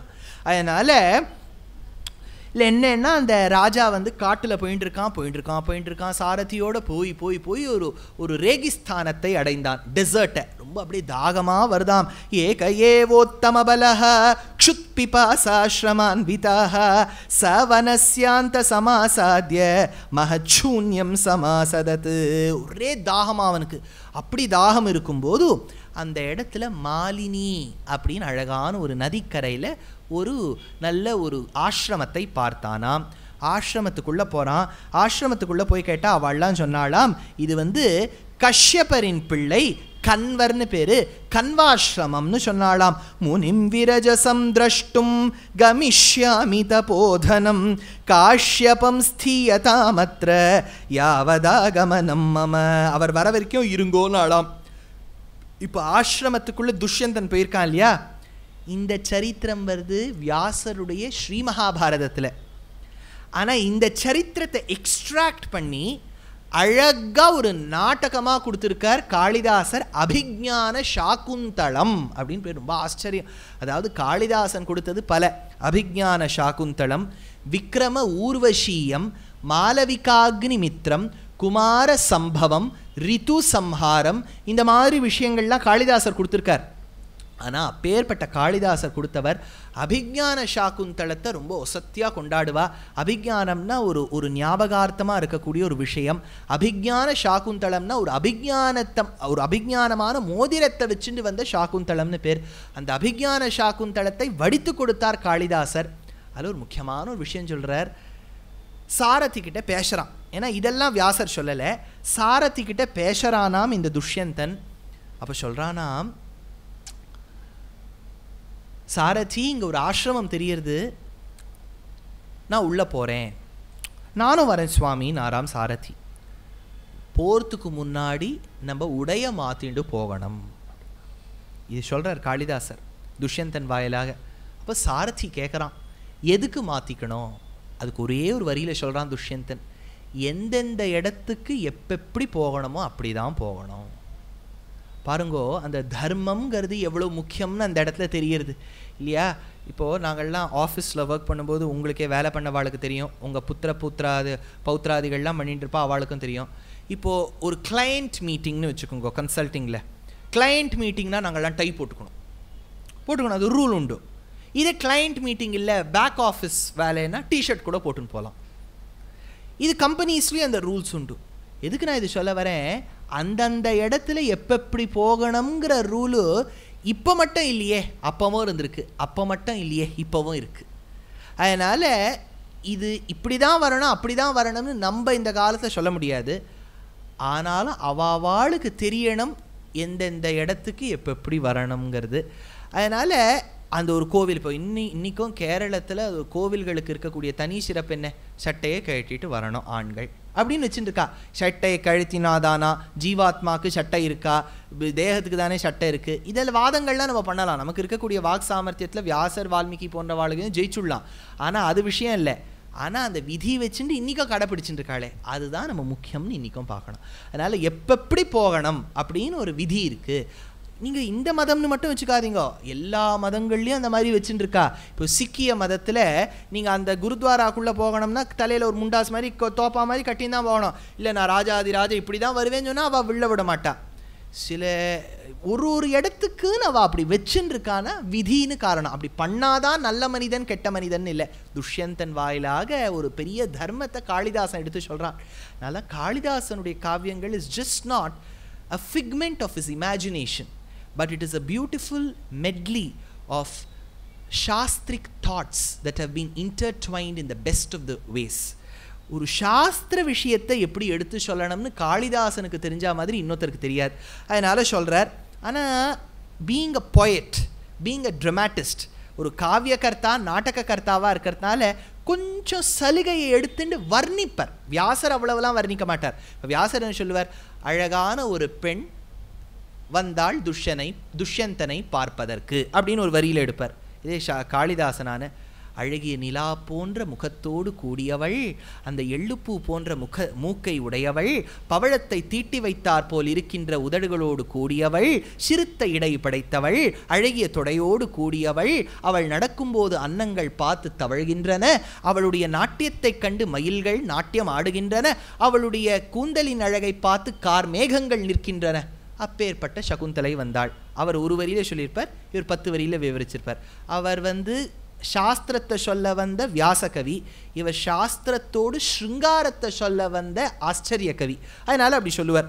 அதனால இந்த இடத்துல சொல்றார், இது நான் சொல்றது வியாச, நான் ரொம்ப காளிதாசனுடைய சாகுந்தலத்துக்குள்ள போல, ஏன்னா then I will not do justice to வியாசாஸ் Mahabharatam. அதனால ஒரு 2 இடத்துல சொன்னேன். அதனால முனிம் விரஜசம் திரஷ்டும் கமிஷ்யாமி தபோதனம் காஷ்யபம் ஸ்தீயதாமத்ர யாவாத கமனம் மம. அப்போ அந்த ராஜா தன்னுடைய ஆபரணங்கள் அதெல்லாம் கழட்டி வச்சானாம், கவச்சங்கள்லாம் கழட்டி வச்சானாம். சாமாத்யோ ராஜலிங்கானி. ராஜலிங்கானி, லிங்கம்னா போன வாட்டியே சொல்லியிருக்கேன், லிங்கம்னா சம்ஸ்கிருதத்தில் ஐடென்டிஃபிகேஷன் அர்த்தம். ஆண்களை தெரிவிக்கக்கூடிய சப்தங்கள் பும்லிங்கம் புல்லிங்கம், ஸ்திரீயை ஐடென்டிஃபை தெரிவிக்கக்கூடிய சொற்கள் ஸ்திரீலிங்கம் ஸ்திரீலிங்கம். பகவான் பரபிரம்மத்தை சொல்லக்கூடிய லிங்கம் உபயலிங்கம், சபஸ்த கல்யாண குணாத்மகன் அகிலஹேய பிரத்யநீகதானங்கிற உபயலிங்கம். சிவபெருமானை ஆராதனம் பண்ணக்கூடிய ஒரு ஐடென்டிட்டி லிங்கம். அதே மாதிரி இந்த இடத்துல சொல்ற ராஜாக்கு உரிய அடையாளங்கள் ராஜலிங்காணி சோபனிய நராதிபஹ புரோஹித சஹாயஸ்ச ஜகாமாஸ்ரமம் உத்தமம். ஆசிரமத்துக்குள்ள போனாராம். யாராவது இருக்களா அப்படின்னு கேட்டார். கேட்ட உடனே அழகான ஒரு பெண் நடந்து வரா. அவ வந்த உடனே சொல்றா, நான் இருக்கேனே, எங்க அப்பா கன்வர் வெள்ளை பேர்க்கார், கஷ்யப குலத்தில் வந்த காஷ்யப்பர் எங்க அப்பா கன்வர் வெள்ளை பேர்க்கார், உட்காந்துக்குங்கோ ராஜான்னார். இதை பார்த்த உடனேயே ராஜாக்கு அப்படி ஒரு இந்த ஃபர்ஸ்ட் சைட் லவ், என்ன பார்வை உந்தன் பார்வை. அப்பேற்பட்டவர் அப்படியே அந்த சகுந்தலையை பார்த்தார். சகுந்தலையின் அழகில் ஈடுபட்டார். யாரம்மா நீ? உன்னை பார்த்தா சாதாரண ஆசிரமத்தில் இருக்கக்கூடிய பெண் மாதிரி தெரியலையே. ஏன்னா ரிஷிகள்லாம் பொதுவாக சம்பந்தம் வச்சுக்காதவா. இவர் எப்படி உன்னை பெத்தெடுத்தார்? என்னவோ இருக்கே நடுவில், something I have to read between the lines போல இருக்கே, சம்திங் இஸ் ஃபிஷி அப்படின்னு கேட்டார். அப்போ சொன்னா, கதையை சொல்லுங்கோ, சொல்கிறேன் கேளுங்கோ அப்படின்னா. விஸ்வாமித்திரருங்கிற மகரிஷி கேள்விப்பட்டிருப்பேள். ராமருக்கே ஸ்வயம் ஆச்சாரியனாயிருந்து ஒரு காலகட்டத்தில் இருந்தவர். அந்த விஸ்வாமித்திரர் ஒரு வாட்டி தவம் செய்யும் போது இந்திரனானவன் மேனகை அமிச்சான். மேனகையானவள் புடவை தலை போட வந்தா. காத்தடிச்சான் வாயுதேவன். புடவை அப்படியே பறந்துன்னு போச்சு. அவளை பார்த்துட்டே இருந்தாராம் விஸ்வாமித்திரர். விஸ்வாமித்திரருக்கும் மேனகைக்கும் உறவு ஏற்பட்டது. அதனால் ஒரு பெண் குழந்தை பிறந்தாள். அவள்தான் நான். என்னை காட்டில் விட்டுட்டு எங்கள் அம்மா தவிக்க வச்சுட்டு போயிட்டா. அப்போ மழை கொட்ட ஆரம்பிச்சுது. அப்போ அங்க இருக்கக்கூடிய பட்சிகள்லாம் தன்னுடைய சிறகை கொண்டு என்னை காப்பாத்தித்து. பட்சிகளான ஷகுகள் வந்து என்னை தாங்கியபடியால் சகுந்தளா அப்படின்னு எனக்கு பேர் ஏற்பட்டது. ஷரீர கிருத் பிராணதாத யஸ்ய சானான்னி புஜ்யதே கிரமேணைதே த்ரயோக்த்யுக்தாஹ பிதரோ தர்மசாசனே. ஆனா நீங்க சந்தேகப்படலாம் துஷ்யந்தா, நான் எப்படி கன்வர் கிட்ட வளர்ந்தேன்னு. ஒன்னே ஒன்று தெரிஞ்சுக்குங்கோ, 3 காரணங்களால ஒருத்தர் அப்பான்னு சொல்லலாம். ஒன்றும் ஷரீர கிருத்து, ஷரீரத்தை கொடுத்ததுனால அப்பான்னு சொல்லலாம். 2வது பிராணதாதா, காப்பாத்துறவரை அப்பான்னு சொல்லலாம். நம்ம ரோடை கிராஸ் பண்ணுறோம், எவனோ ஒருத்தர் நம்மளை அடிக்க வரா மாதிரி ஆட்டோக்காரன் வரா, ஒருத்தர் பிடிச்சி இழுக்கிறார். அப்போ நம்மளை காப்பாற்றினவர் அந்த ஸ்தானத்தில் அப்பா. தப்பே இல்லையா? காப்பாத்துறவர் அப்பா, பெத்தெடுத்தவர் அப்பா. எஸ்ய சான்னானி புஜ்யதே, யார் சாப்பாடு போடுறாளோ அவளும் அப்பாவாம். அதனால் 3 காரணங்களால் ஒருத்தர் அப்பா. என்னை பெத்தெடுத்தவர் விஸ்வாமித்திரர், பெத்தெடுத்ததால் மட்டும்தான் அவர் அப்பா. ஆனால் என்னை காப்பாற்றுறவரும் அன்னம் போட்டவரும் இந்த கன்வர். அதனால் இவர் பொண்ணுன்னு சொல்லிக்கிறதுல தான் எனக்கு பெருமை. நாளாம் ஷரீர கிருத் பிராணதாதா யஸ்ய சான்னானி புஜ்யதே கிரமேணைதே த்ரயோப்யுக்தாக பிதரோ தர்மசாசனே. அப்போ அவ சொல்கிறா எனக்கு சகுந்தலான்னு எதுக்கு பேர் வந்ததுன்னா நிர்ஜனே துவனே யஸ்மத் சகுந்தைஹி பரிவாரிதா சகுந்தலேதி நாமஸ்யாஹ கிருதம் சாபி ததோமயா. துஷ்யந்தன் சொன்னார், நீ எவ்வளவு அழகா பேசியிருக்க, எனக்கு ஒரே ஒரு ஆசை, என்னன்னு கேட்டாலாம் சகுந்தலை, உன்னை கல்யாணம் பண்ணிக்கணும்னு. அந்த காலத்தில் எவ்வளோ குயிக்காக இருந்திருக்கு பாருங்க. ஜாதகத்தை பார்த்து இவா அவாளை பார்த்து இவாளை பார்த்து சுஜ்ஜி பண்ணி பஜ்ஜி பண்ணி கேசரியை போட்டு எல்லாம் ஏற்பாடு பண்ணி ஒரே வார்த்தையில பார்த்தார், என்ன உனக்கு ரொம்ப பிடிச்சிருக்குன்னார். சுவ்யக்தம் ராஜபுத்ரீத்வம் யதா கல்யாணி பாஷசே பாரியாமே பவ சுஷ்ரோணி ப்ரூஹி கிம் கரவாணி தே. நான் என்ன பண்ணணும் அப்படின்னு அவ கேட்டாலாம். அவர் சொன்னார், என்னை கல்யாணம் பண்ணிக்கோன்னார். ஆச்சரியப்பட்டு போயிட்டா. அப்போ தான் துஷ்யந்தன் ஒரு சின்ன உபன்யாசம் பண்ணுற, அந்த துஷ்யந்தனும் பண்ணியிருக்கார். அதனால் அவர் என்ன பண்ணியிருக்காருன்னு கேட்டால் 8 விதமான கல்யாணம் சாஸ்திரம் ஒத்துருக்கு தெரியுமா சகுந்தலா, உங்கள் அப்பா சொன்னது இல்லையான்னு கேட்டார். இல்லையே, நீங்கள் சொல்லுங்கன்னா 8 விதம் சொல்கிறார். பிராம விவாகம், 2வது தெய்வ விவாகம், 3வது ஆர்ஷ, 4வது பிராஜாபத்தியம், 5வது ஆசுர விவாகம், 6வது காந்தர்வ விவாகம், 7வது ராட்சச விவாகம், 8வது பைசாச்ச விவாகம். 8 விதமான கல்யாணங்கள் சாஸ்திரத்தை சொல்லப்பட்டிருக்கே. அப்போ விவரித்து சொல்கிறான் துஷ்யந்தன். பிராம விவாகம், பிராம விவாகம்னா அப்பா அம்மா ஒத்துண்டு 2 பக்கமும் ஒத்துண்டு அப்பா மடியில் பெண்ணை உட்காந்து தாரவாத்து கொடுத்தா அது பிராம விவாகம். தெய்வ விவாகம், தேவர்கள்லாம் தேவலோகத்தில் பண்ணிக்கக்கூடிய விவாகம். ஆர்ஷ விவாகம், பிராஜாபத்தியம். இந்த 2 விவாகமும் பெண்ணு வீட்டுக்காராளுக்கு பிள்ளை வீட்டுக்காரா மாடியோ தனத்தையோ கொடுத்துட்டு கல்யாணம் பண்ணிக்கிறது. அந்த காலத்தை மாற்றி இருக்கும். பிள்ளை வீட்டுக்காரா பெண்ணு வீட்டுக்காராளுக்கு கொடுக்கணும். நீங்கள் 750 வருஷத்துக்கு முன்னாடி காஞ்சிபுரத்தில் வாழ்ந்தவர் தான் ராமானுஜருடைய சிஷ்ய பரம்பரையில் வந்த சுவாமி வேதாந்த தேசிகன் என்னும் ஆச்சாரியன். காஞ்சிபுரத்தில் வரதராஜ பெருமாள் கோவிலில் மகாலட்சுமி சன்னதி பெருந்தேவி தாயார் சன்னதியில் இருக்கார். அப்போது ஒரு ஏழை பிராமணன் வந்தான். சொன்னா, சுவாமி எனக்கு கல்யாணம் நிச்சயம் எடுத்துன்னா. ரொம்ப சந்தோஷம், நன்னா இருப்பான்னார். அது மட்டும் இல்லை, கன்னியாசுல்கம் கொடுக்கணும்னா, ஏன்னா பிள்ளை வீட்டுக்காரா தானே பெண்ணு வீட்டுக்காராளுக்கு தானே கொடுக்கணும். இல்லைன்னா இவரே ஏழை. அதனால் இவர் என்ன பண்ணார், நேராக மகாலட்சுமியை நோக்கி ஸ்ரீஸ்துதின்னு ஒரு ஸ்துதியை பாடினார். மானாதீத பிரதித விபவாம் மங்களம் மங்களானாம் வக்ஷப்பீடீம் மதுவிஜயினோ பூஷயந்தீம் ஸ்வகாந்தியா பிரத்யக்ஷானு ஸ்ரவிக மகிம பிரார்த்தினீனாம் பிரஜானாம் ஸ்ரேயோ மூர்த்திம் ஸ்ரீயம் அசரணஸ்துவாம் சரண்யாம் பிரபத்யேன்னு சொல்ல அதில் மகாலட்சுமியானவள் வர்ஷித்தாளாம். யோகாரம்ப துவரிதமனசோ யுஷ்மத் ஐகாந்தியயுக்தம் தர்மம் பிராப்தும் பிரதம மிகையே தாரயந்தே தனாயாம் தேஷாம் பூமியே தனபதி கிருஹாத் அம்பராத் அம்புதேர்வா தாரா நிர்யாந்த் அதிகமதிகம் வாஞ்சிதானாம் வசூனாம் நர்தேசிகன். அதனால் வர்ஷித்தார். அந்த பிள்ளைக்கு கிடைச்சது தனம். அதனால் 2 விவாகம், ஆர்ஷம் பிராஜாபத்தியம். அடுத்தது ஆசுர விவாகம். இந்த ஆசுர விவாகம்னா என்னென்னா கொஞ்சம் வலுக்கட்டாயமாக பிடிச்சி இழுக்கிறது ஆசுர விவாகம். அடுத்தது காந்தர்வ விவாகம். சடங்கு கிடங்கு இவாளை தளிகை பண்ணி வச்சு முந்தின நாள் மாப்பிள்ளை அழைப்பு பண்ணி அதெல்லாம் ஒன்றுமே பண்ண வேண்டாம். மோதிரத்தை மாற்றினுட்டு 2 பேரும் கட்டி பிடிச்சுனுட்டா அதுதான் காந்தர்வ விவாகம். எவ்வளோ சுலபமாக வருங்க அது. அடுத்தது ராட்சச விவாகம். என்னென்னா பெண்ணுக்கு பிள்ளையை பிடிச்சிருக்கு, பிள்ளைக்கு பெண்ணை பிடிச்சிருக்கு, பெண்ணு வீட்டு காராளுக்கு பிள்ளையை பிடிக்கல அப்படின்னா பெண்ணின் அனுமதியோடு பெண்ணை இழுத்துன்னு போகலாம். இது எப்படி தெரியுது? 7 ஸ்லோகங்கள் எழுதுறாளா ருக்மிணி. ஷுத்வா குணான் புவனசுந்தர ஷண்வதாந்தே நிர்விஷ்ய கர்ண விவரைஹி ஹரதோங்கதாபம் ரூபம் திருஷாம் திருஷிமதாம் அகிலார்த்தலாபம் துவையச்சுதா ஆவிஷதி சித்தம் அபத்திரபம்மேன்னு எழுதுறாளா. மயா ராட்சசேன விதினான்னு சொல்கிறா. ராட்சச விவாகமாக குலதேவி யாத்ரா, நான் அம்பாள் கோவிலுக்கு போகும்போது நான் இழுத்துன்னு போயிடுவோன்னு ருக்மிணி சொல்கிறா. ராட்சச விவாகம். 8வது இருக்குது பைசாச்ச விவாகம். பெண்ணுக்கே பிடிக்காத மாப்பிள்ளை பெண்ணு தூங்கும்போது பெண்ணுக்கு கொண்டு திருமங்கல்ய தாரணம் பண்ணிவிட்டா அதுக்கு பைசாச்ச விவாகம்னு பேர். இதெல்லாம் யார் யார் பண்ணலாம்னு ஒரு விதி இருக்குது. எல்லாமே எல்லாருக்கும் அப்ளை ஆகாது. பிராம விவாகம், தெய்வ விவாகம், ஆர்ஷ விவாகம், பிராஜாபத்தியம் பிராமணனுக்கும் க்ஷத்ரியனுக்கும் அப்ளை ஆகும். அடுத்தது ஆசுர விவாகம்ங்கிறது க்ஷத்ரியன் வைஷ்யன் சூத்ரனுக்காகும்.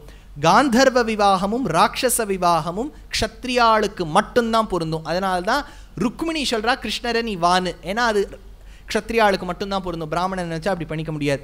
அடுத்தா 8வது பைசாச்ச விவாகம். அது யாருக்குமே அப்ளை ஆகாது. பெண்ணின் அனுமதி இல்லாமல் போய் இப்படி கல்யாணம் பண்ணிக்கிறது. ஆனால் அது எதுக்கு ஒரு விதியாக அதுவும் ஒரு கல்யாணமாக வச்சுருக்கான்னா வேதம் சொல்லாததையும் சில பேர் கடைப்பிடிப்பா இல்லையா. அதனால் அவளுக்குன்னு ஒரு கேட்டகரி வைக்க வேண்டாமா இல்லையா. எல்லாரும் இன்கம் டேக்ஸ் டிக்ளேர் பண்ணுங்கோ. யாரெல்லாம் டிக்ளேர் பண்ணலையோ அவளுக்கெல்லாம் தனியாக ஒரு இடம் வச்சுருக்கோம், அங்கே டிக்ளேர் பண்ணுங்கோ சொல்றா இல்லையா, அந்த மாதிரி இந்த இடத்துல சொல்லி வச்சிருக்கார். பைசாச்ச விவாகம்னு சொன்னார். சொல்றார், காந்தர்வ ராட்சசௌ க்ஷத்ரே தர்மியௌ தௌ மாம் விஷங்கிதாக. சொல்றார், காந்தர்வ விவாகம் ராட்சச விவாகம் நம்ம பண்ணிக்கலாம், ஏதாவது ஒன்று பண்ணிக்கலாம். அப்பா அவள் கொஞ்சம் யோசிக்கிறாளாம் சகுந்தலா. எந்த பெண்ணும் யோசிக்க மாட்டாளா, அப்பா வெளில போயிருக்கார், போயிட்டு வரத்துக்குள்ள பெண்ணு கல்யாணம் எடுத்துனா எப்படி, அதனால யோசிக்கிறாளாம். ஆத்மனோ பந்துராத்மைவ கதிராத்மைவ சாத்மனஹ ஆத்மனோ மித்ரமாத்மைவ ததாத்மா சாத்மனஃ பிதா ஆத்மனைவாத்மனோ தான கர்த்துமர்ஹசி தர்மதஹ. அதுக்கு இந்த துஷ்யந்தன் சொல்றான், the best friend to one is nobody else but oneself. நம்மளே தான் நமக்கு தோழன். நம்ம கஷ்டத்தில் இருக்கும்போது நம்மளே தான் நமக்கு மோட்டிவேட் பண்ணிக்கணும். அதனால் நமக்கு நம்மளே நண்பர்கள். அதனால் you are the deciding authority for your self, decide your self அப்படின்னு துஷ்யந்தன் சகுந்தலையை பார்த்து சொல்கிறான். அதுக்கு அவள் சொல்கிறா, நீ படித்தவன் ராஜா, ஒரு வேளை சாஸ்திரத்தில் இருக்கிறது தான் நீ சொல்லியிருப்ப, அதனால் நான் ஒத்துக்கிறேன். ஆனால் ஒன்றும், இப்போ நானும் நீயும் காந்தர்வ விவாகம் பண்ணி ஒரு குழந்தை பிறந்துதானே, அதுதான் யுவராஜாவாகணும்னு கேட்டாலாம். சத்தியம் பண்ணி கொடுத்தான். ஆயிடுத்தா, இப்போ ஒரு பிள்ளை பிறந்தது, உறவெல்லாம் ஆயிட்டோம், அவன் நாட்டுக்கு போயிடுறான், இவ ஆசிரமத்தில் இருக்கா, ஒரு குழந்தையை பெற்றெடுக்கிறா. அந்த குழந்தைக்கு சர்வதமனன் அப்படின்னு பேர். இந்த சர்வதமனன் ரொம்ப ஆச்சரியமான குழந்தை, அது வளர்ந்து வருகின்றது. சரி, இந்த குழந்தைக்கு நல்ல வயசு வந்த உடனே அது சொல்கிறது, அம்மா எல்லாரும் ஸ்கூலில் வந்து இனிஷியல்லாம் போட்டுக்கிறாமா, நேக்கும் போட்டுக்கணும்னு ஆசை, எதமா போட்டுக்கிறதுன்னா இவளுக்கு ஆசை டி சர்வதமனன் போட்டுக்கோ அப்படின்னு. ஆனால் டீனா அது என்னன்னு கேட்கும். அதனால் முதல்ல இந்த டி கிட்டேருந்து போய் பர்மிஷன் வாங்கிக்கலாங்கிறதுக்காக குழந்தைய கூட்டு நேர போகிறா துஷ்யந்தனின் அரண்மனைக்கு. அப்போ அவள் சொல்கிறா, நான் தான் சகுந்தலா வந்திருக்கேன், ஞாபகம் இருக்கான்னா. துஷ்யந்தன் மறந்து போயிடுறான். சொல்கிறான், அப்ரவீனஸ்மராமீதி கஸ்யத்வம் துஷ்டதாபசி. எனக்கு ஒன்றுமே ஞாபகம் இல்லையே, உன்னை பார்த்தா மாதிரியே ஞாபகம் இல்லையே, நீ யாரு துஷ்டதாபசி, ஏதோ நீ பில்லி சூன்யம் வைக்கிறதுக்காக வந்திருக்க போகிற காட்டிலேருந்து, நீ யாரு அப்படின்னு கேட்குறான். அடுத்தது சொல்கிறான், தர்ம அர்த்த காமத்துக்காக கூட நான் யாரோடையும் சம்பந்தமே வச்சுட்டது இல்லையோ, உன்னோடலாம் நான் பார்த்ததே இல்லை, நீ யாருன்னு கேட்டானாம். தர்ம காமார்த்த சம்பந்தம் நஸ்மராமி த்வயா சஹ கச்சவா திஷ்டவா காமம் யத்வா பீச்சசி தத்குரு. விதிர்த்து போயிட்டாள் சகுந்தலை. அவளுக்கு என்ன சொல்கிறதுனே தெரியல. அவள் திரும்பி சொன்னாலாம், என்ன நீ ஏற்றுக்காமலையோ என்ன நீ அனுமதிக்காமலையோ இருந்தால் அதே இடத்துல உன் தர 1000 துண்டா செதறி போகும்னு சொன்னாலாம். எதிமேயாச்சமானாய வச்சனம் ந கரிஷ்யசி துஷ்யந்த சததா மூர்தா ததஸ்தே அத்ய ஸ்புட்டிஷ்யதி. 100 துண்டா வெடிச்சு போகும், 1000 துண்டா வெடிச்சு போகும்னாலாம்.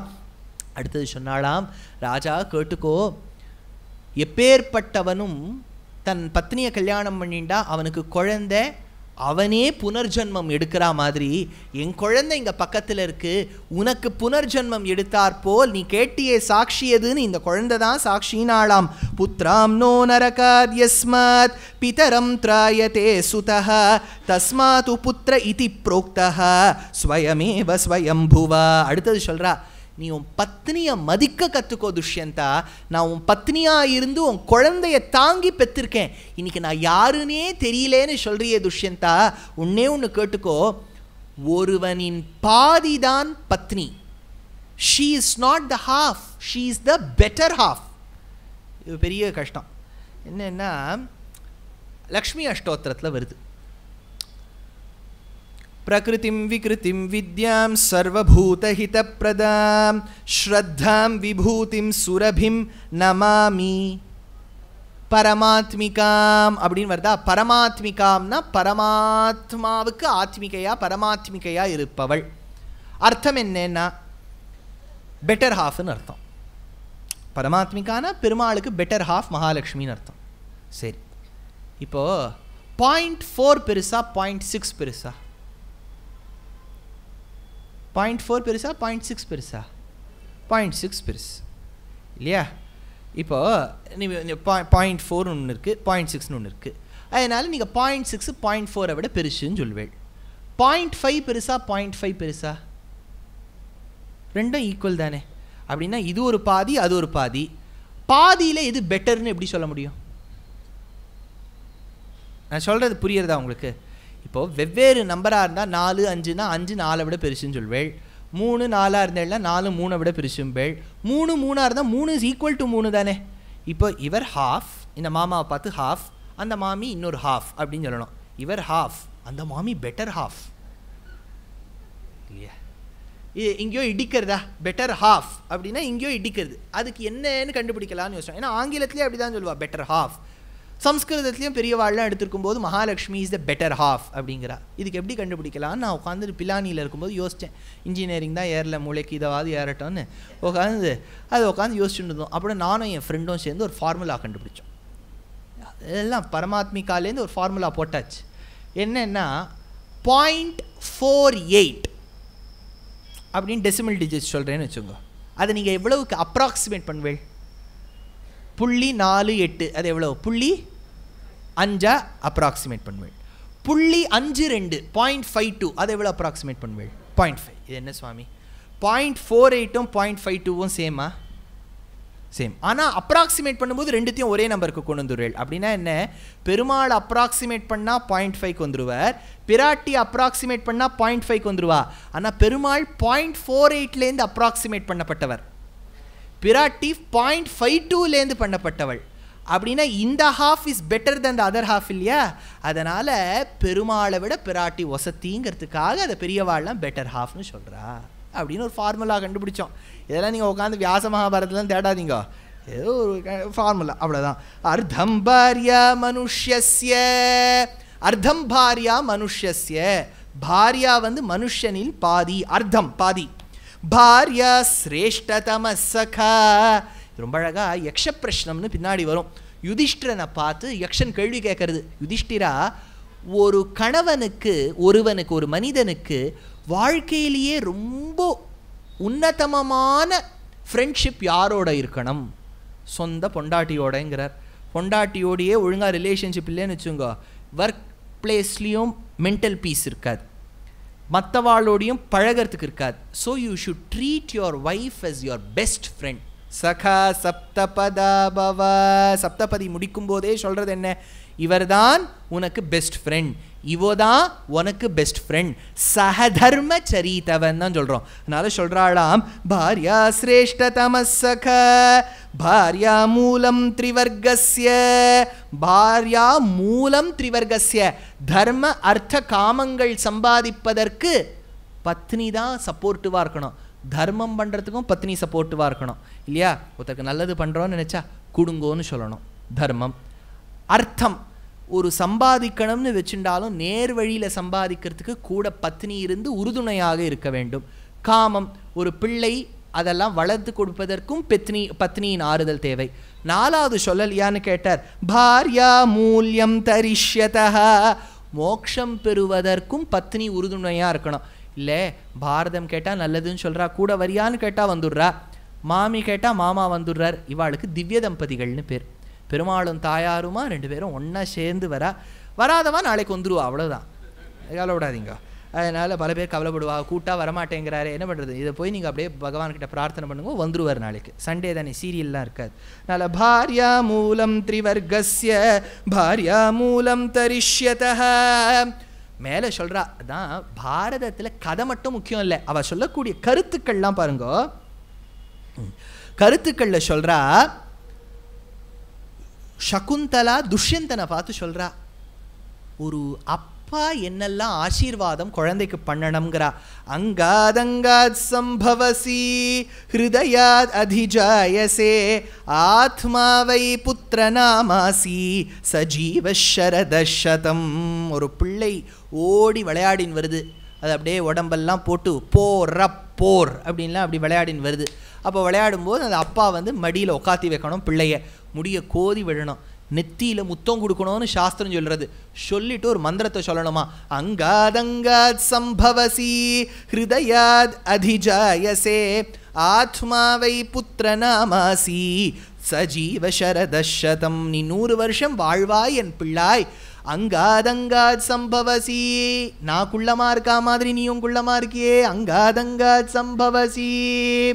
நான் யாரையோ ஓர கண்ணில் பார்க்குற மாதிரி நீயும் பார்க்குறியே, அங்காதங்காத் சம்பவசி ஹிருதயாத் ஹிருதயாத் அப்பி, நான் நினைக்கிறதையே நீ நினைக்கிறியே, வேவ் லென்த் மேட்ச் ஆறுதே.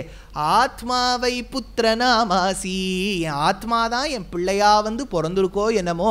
சஜீவ சரதசதம், நீ நன்னா வாழணும்.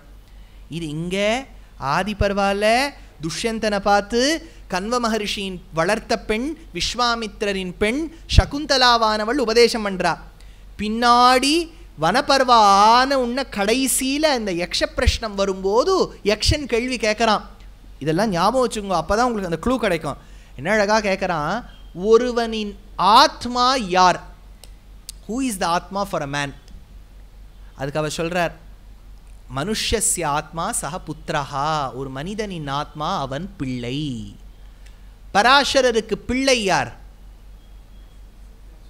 வியாசர். அவ்வளோதான், ஞாபகம் அது வச்சுக்கணும். பராசர ஆத்மஜம்னு வருது இல்லையா? ஆனால் பாருங்கோ, பேரன்னு சொல்லும்போது, கொள்ளு பேரன்னு சொல்லும்போது நப்தாரம்னர், பேரன்னு சொல்லும்போது சக்தேஹே பௌத்திரம்னர், பௌத்திரன் பேரன்னர். புத்திரன் தானே சொல்லியிருக்கணும் பராசரரை பற்றி சொல்லும்போது, பராசர புத்திரன்னு சொல்லியிருக்கணும் இல்லையா? பராசர ஆத்மஜம்னர், பராசரரின் ஆத்மா வியாசர்னர். அர்த்தம் என்னன்னா, அப்பாவின் ஆத்மா பிள்ளையானபடியால் பராசராத்மஜம். அங்காதங்காத் சம்பவசி ஹிருதயாத் அதிஜாயசே, ஆத்மா வை புத்திரநாமாசி சஜீவ சரதசதம். சொல்றாளாம், அப்பா நீ உன் பிள்ளைக்கு ஆசீர்வாதம் பண்ணணும், உன்னை நம்பி தாண்டா நான் இருக்கேன், நீ நல்லா இருக்கணும், சந்தோஷமாக இருக்கணும் வாழ்க்கையிலேன்னு. ஜீவிதம் த்வததீனம் மே சந்தானமபி சாக்ஷயம், தஸ்மாத் த்வம் ஜீவமே புத்திர சுசுகி சரதாம் சதம். சொன்னாளாம். அப்போது துஷ்யந்தன் இதை கேட்டு சொல்கிறானா, நீயா எனக்கு உபதேசம் பண்ணுறது? உங்கள் அப்பா வந்து உன்னை விட்டுட்டு போயிட்டார், அம்மா விட்டுட்டு போயிட்டா, யாரோ பார்த்தவா உன்னை வளர்த்தா, நீ என்னடி எனக்கு உபதேசம் பண்ணுறதுன்னு சொன்னோன்னு ஒரு அசரீரிவா கேட்டுது. துஷ்யந்தா, இவள் உன்னுடைய பத்னி, ஏத்துக்கோ, அடுத்த வார்த்தை மறுப்பு பேசாமல் சொன்னோன்னு ஏத்துண்டான். இப்படின்னு மகாபாரதத்தில் இருக்கா. இந்த சம்பவத்தை அப்படியே எக்ஸ்ட்ராக்ட் பண்ணி நாடகமாக கொடுக்குறார் காளிதாசர். அதில் ஒரு ட்விஸ்ட் என்ன பண்ணிட்டார்னா, சகுந்தளையும் துஷ்யந்தனும் காந்தர்வ விவாகம் பண்ணிட்ட துஷ்யந்தன் நாட்டுக்கு கிளம்பி போயிடுறான். காட்டில் ஆசிரமத்தில் சகுந்தளா இருக்கா, அவரையே நினச்சின்னு இருக்கா. அப்போ துர்வாசர் வரார் அப்படின்னு ஒரு டெவலப்மெண்ட் பண்ணுறார். அதுதான் அங்கே இன்சர்ட் ரொம்ப அழகாக பண்ணுறார். துர்வாசர் வரார். கன்வா, கன்வர் இல்லை போல இருக்கு, கன்வனின் பெண் சகுந்தலா. சகுந்தலா அங்கே உட்காந்து யோசிச்சுட்டு இருக்கா. சகுந்தலா யோசிச்சுட்டு இருக்கா. சகுந்தலா யோசிச்சுட்டு இருக்கா. ஒரு மகர்ஷி, அதுவும் துர்வாசன் வந்திருக்கேன், பார்த்துட்டும் கூட்டுட்டும் நீ கண்டுக்காமல் இருக்க. நீ எதை நினைச்சுட்டு இருக்கியோ, யாரை நினைச்சுட்டு இருக்கியோ, அவர் நினைப்புலேருந்து நீ போயிடுவ. இது எப்படி இருக்கு பாருங்க. அதனால துஷ்யந்தன் மறந்து போயிடுறான். ஏன்னா பாவம் காளிதாசனுக்கு துஷ்யந்தனை ரொம்ப பேடாக ப்ரொஜெக்ட் பண்ண வேண்டாமேன்னு ஒரு எண்ணம். அதனால இந்த சாபத்தால் துஷ்யந்தன் சகுந்தலையை மறந்துடுறான். கல்யாணம் பண்ணிக்கும் போது காந்தர்வ விவாகத்தை அழகான ஒரு கேரட்டில் ஒரு ப்ளூ ஜாக்கர் டைமண்டில் ஒரு மோதிரம் பண்ணி போட்டுட்டான். இவ அதையே வச்சுட்டு இருக்கா. இப்போ பிள்ளையெல்லாம் பெத்தெடுச்சாச்சு. அப்பா வந்து கன்வர் சொல்கிறார், இனிமேல் நீ உங்கள் ஆத்துக்காரரோட சேரணும்னு படகுல போகிறா. படகுல இப்படி வந்து அழகான நதியினிலே ஓடம் ஓடும்னு பாடின்னு போகிறா. அப்போது ஒரு மோதிரம் நழுவி விழுந்துருது, மீன் ஷாட் விடுறது. இப்போ அந்த மீனை யார் பிடிப்பா? ஆஸ் யூஷுவல் உங்களுக்கு கதை தெரியும். ஒரு மீனவன் பிடிச்சுட்டான், கிச்சனுக்கு கொண்டு போனான், வெட்டினா, மோதிரம் கிடச்சிது. இதுக்குள்ளே இவ அரண்மனைக்கு போகிறா. துஷ்யந்தனுக்கு ஞாபகம் இல்லை. கண்ணாபனா இந்த முன்னாடி கேட்ட கேள்வியெலாம் கேட்டுட்டு இருக்கான், இவ்வளோ பதில் சொல்லிட்டு இருக்கா. கரெக்டாக ஐயோ யாருமே எனக்கு உதவிக்கு வரமாட்டேலான்னு சொல்லும்போது இந்த மீன்காரன் வந்து கொடுக்குறான். பாருங்க, ஒரு மோதிரத்தை கண்டுபிடிச்சி விட்டோன்னு. மோதிரத்தை பார்த்தோன்னே அபிஜானம், இதுதான் அந்த ஞாபகார்த்தம். உடனே ஞாபகம் வந்துடுது, கல்யாணம் பண்ணிக்கிறதா.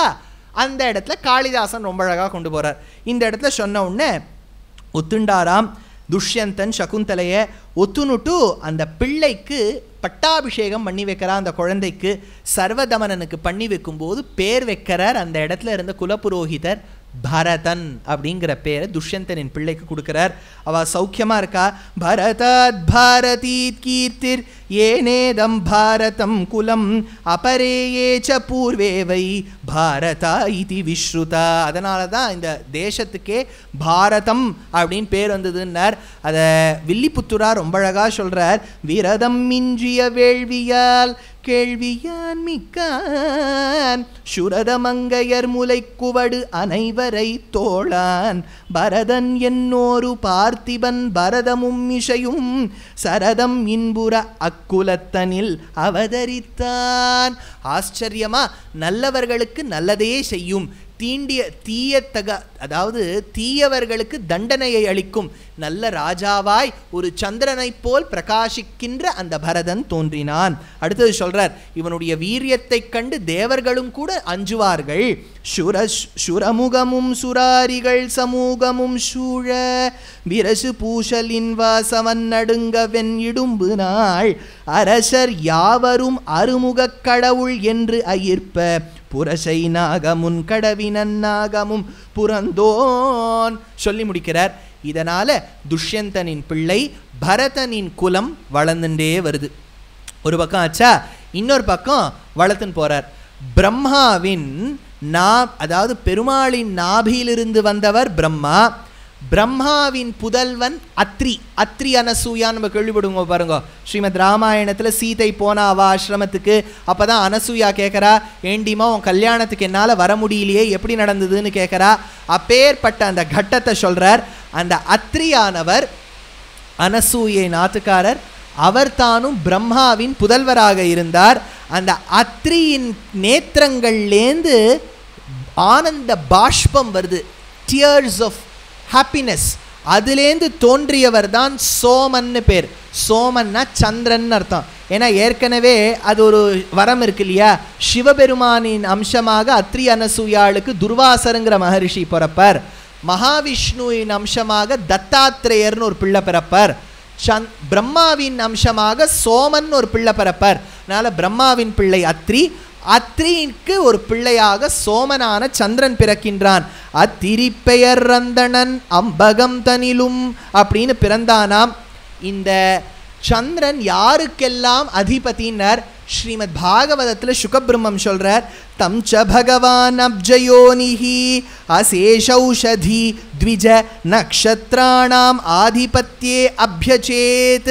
3 பேருக்கு தலைவனாம் இந்த சந்திரன். ஒருத்தர் ஔஷதி, ஔஷதினா மெடிசினல் ஹர்ப்ஸுக்கு ராஜாதான் சந்திரன். அது எப்படி சுவாமி தெரியும்னா, இன்றைக்கும் தமிழகத்தில் நார்த் ஆர்காட் ஜில்லா அப்படின்னு சொல்லக்கூடிய இடத்துல அரக்கோணத்துக்கு பக்கத்தில் இருக்கக்கூடியது தான் ஷோலிங்கர் அப்படின்னு நீங்கள் ஒரு மலை கேள்விப்பட்டிருப்பேன். சோழசிம்மபுரம்னு பேர். பெருமாள் நிருசிம்மன், யோகன் நிருசிம்மன் அக்கார கனியா சேவை சாதிக்கிறார். ஆழ்வார் சொன்னார், மிக்கானை மறையாய் விரிகின்ற விளக்கை என்னுள் புக்கானை புகழ்ஷேர் பொலிகின்ற பொன்மலையை தக்கானை தடிகை குன்றின் மிசை இருந்த அக்கார கனியை அடைந்து உயிந்து போனேனே அப்படின்னார். பெருமாள் அக்கார கனியா இருக்காராம். அக்கார கனினா சக்கரப்பழம் அப்படின்னு அர்த்தம். இது பகவான் தடா அப்படிங்கிற அளவில் வந்திருக்கார். அவர் மட்டும் தடாங்கிற அளவில் வரல. தடாங்கிறது ஒரு துரோணம், அரக்காப்பிடி அந்த மாதிரி. தடாங்கிறது இப்போ வந்திருக்கக்கூடிய புயலுக்கு பேர் நாடான்னு ஏதோ ஒன்று இருக்குது பாருங்க, அந்த மாதிரி தானே, அதனுடைய எஃபெக்ட் தானே இங்கே தெரியுது. அதனால் அப்பேற்பட்ட பகவான் அக்கார கனியாக இருக்கார். அந்த மலைக்கு ஷோலிங்கர் மலைன்னு பேர். ஒன்றும் சிவபெருமான் அருணாச்சலேஸ்வரனாய் சேவை சாதிக்கக்கூடிய இடம்தான் திருவண்ணாமலை, அதுவும் மலை. இங்கே மலைக்கு கீழே சிவன் இருக்கார், அங்கே மலைக்கு மேலே நிருசிம்மன் இருக்கார். இந்த 2 மலைக்கும் பெருமை என்ன தெரியுமோ? கிரி பிரதக்ஷணம்னு பண்ணுவா. அதாவது பௌர்ணமி இரவு சந்திரனின் கிரணங்கள் படும்போது மலையை சுற்றி வருவா. ஏன் சந்திரனின் கிரணங்கள் படும்போது சுற்றி வரணும்? சந்திரனோ ஔஷதிகள் மூலிகைகளுக்கு தலைவன். அவனுடைய கிரணங்கள் பட்டால் இந்த மலையில் இருக்கக்கூடிய அந்த ஔஷதங்களின் வாசனை மிகுந்து நம்ம உடம்புல பட்டு நல்லதுங்கிறதுக்காக நடந்து வரா. அதனால ஔஷதி, ஔஷதங்களுக்கு தலைவன் சந்திரன். 2வது சொல்றார் த்விஜ, பிராமணர்களுக்கு தலைவன். எப்படி தெரியும்? தேசிகன் சொல்றார், கனகருச்சிரா காவ்யாக்கியாதா சனைஷ்சரனோச்சிதா ஸ்ருதகுருபுதா பாஸ்வத்ரூபா த்விஜாதிப சேவிதா. சந்திரனுக்கு த்விஜாதிபன்னு பேர். 2வது. 3வது சொல்றார் நக்ஷத்ராணாம், நக்ஷத்திரங்களுக்கும் தலைவனாயிருப்பது சந்திரன். சந்திரனும் ரோஹிணியும் சேரும்போது பிறந்தவர் தான் கண்ணனான பகவான் நீலரத்னம் போல பிறந்தார். ಇಂದ್ರ ನೀಲಮಣಿ ಸನ್ನಿಪಾಪ ಘನ ಚಂದ್ರ ಸೂರ್ಯ ನಯನ ಪ್ರಮೇಯವಾಗಿ ಇಂದ್ರ ಜನಕ ಸಕಲೇಶ ಶುಭ್ರ ನಾಗೇಂದ್ರ ಶಯನ ಶಮನ ವೈರಿ ಸನ್ನುತ ஜகதானந்தகாரக. இந்திரநீல, இந்திரநீலம்னா சஃபயர்னு அர்த்தம். சஃபயர் மாதிரி இருக்கார் பகவான். எப்போது பிறந்தார் அதை தான் ரொம்ப அழகாக சொல்கிறார் கிருஷ்ண கர்ணாமிருதத்தில். ஸ்வாதி சபத்னி கிலதாரகாணாம் என்ன அழகாக சொல்கிறார் லீலாசுகர். ஸ்வாதிங்கிற நட்சத்திரமும் சந்திரன்கிற சோமன்கிற ராஜாவும் சேரும்போது தான் கடலில் முத்து பிறக்குமா. அதே சுவாதியின் சக்களத்தியாக இருக்கக்கூடிய இந்த ரோஹிணியும் சந்திரனும் சேரும்போது நீலரத்னம்ங்கிற கிருஷ்ணர் பிறக்கிறாராம். அதனால் நட்சத்திரங்களுக்கும் தலைவன் அவன். அசேஷதௌஷதி ஜன நக்ஷத்ராணாம் ஆதிபத்திய அபியசரேத் ஸ்ரீ விஷ்ணு புராணத்தில் எடுக்கிறா.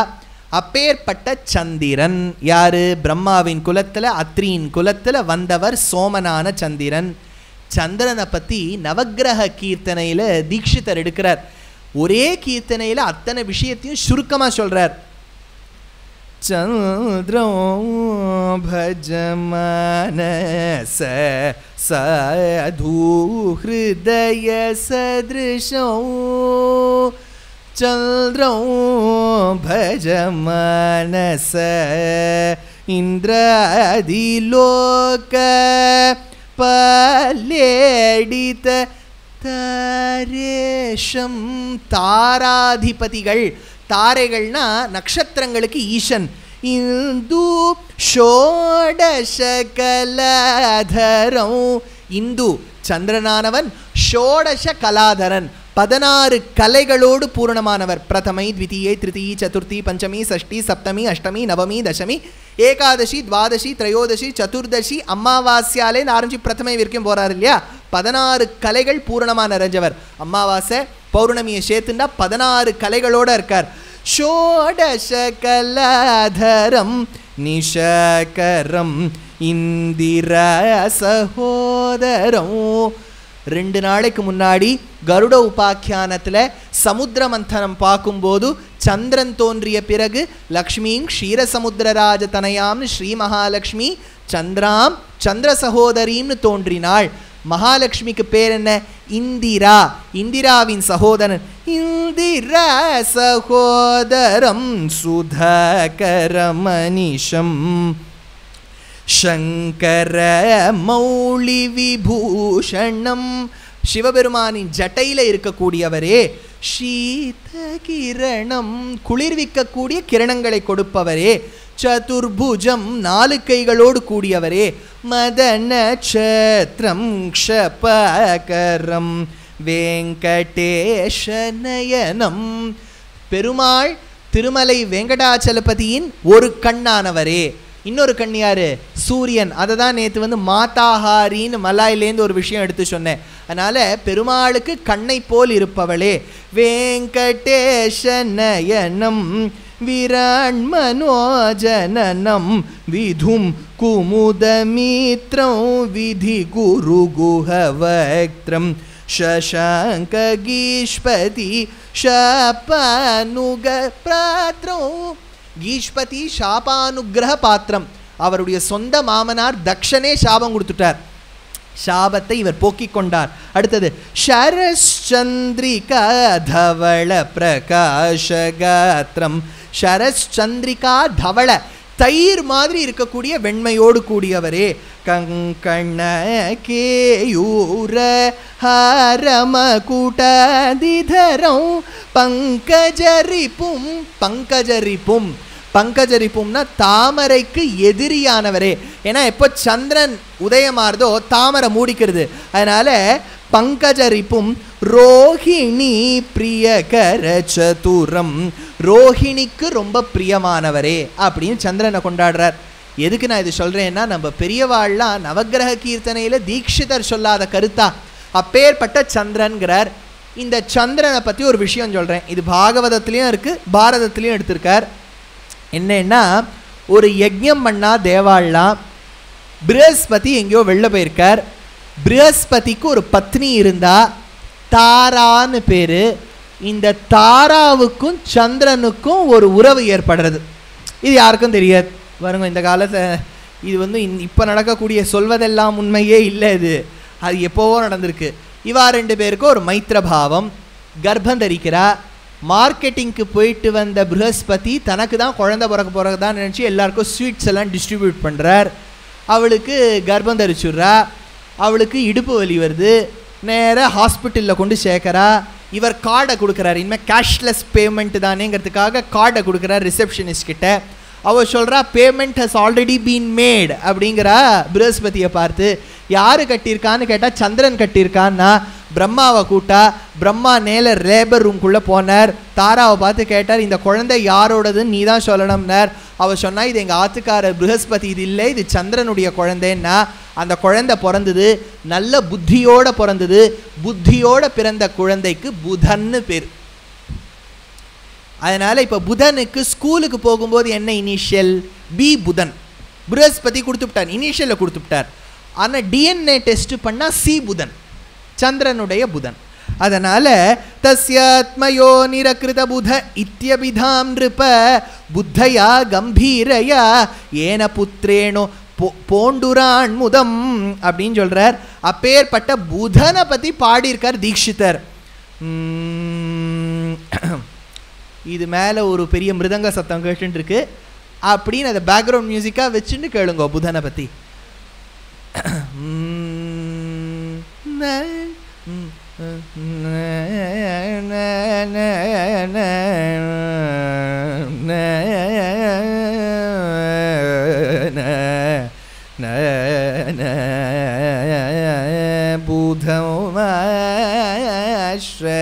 யமி சததம் சூரவிநூதம் சந்திரதாரசூதம் சந்திரன் தாரசூதம் புதஜனைர்வேதிதம் பூசுரைர்மோதிதம்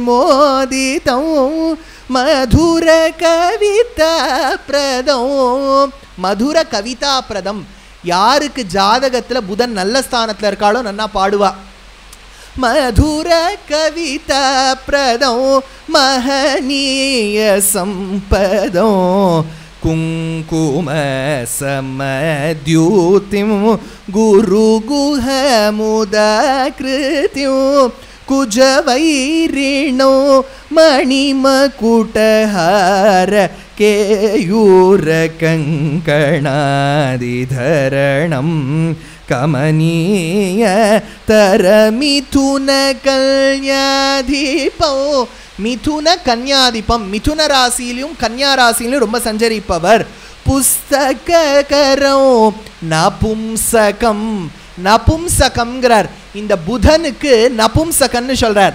ஆனால் வாஸ்தவமாக புதன் மட்டும் நபும்சகன் இல்லை, அவனுடைய பத்னி நபும்சகை. அது என்னன்னு கதை பார்ப்போம். நபும்சகன்னா ஆணும் அல்லன் பெண்ணும் அல்லன்கிற தன்மை, சிகண்டியின் தன்மை.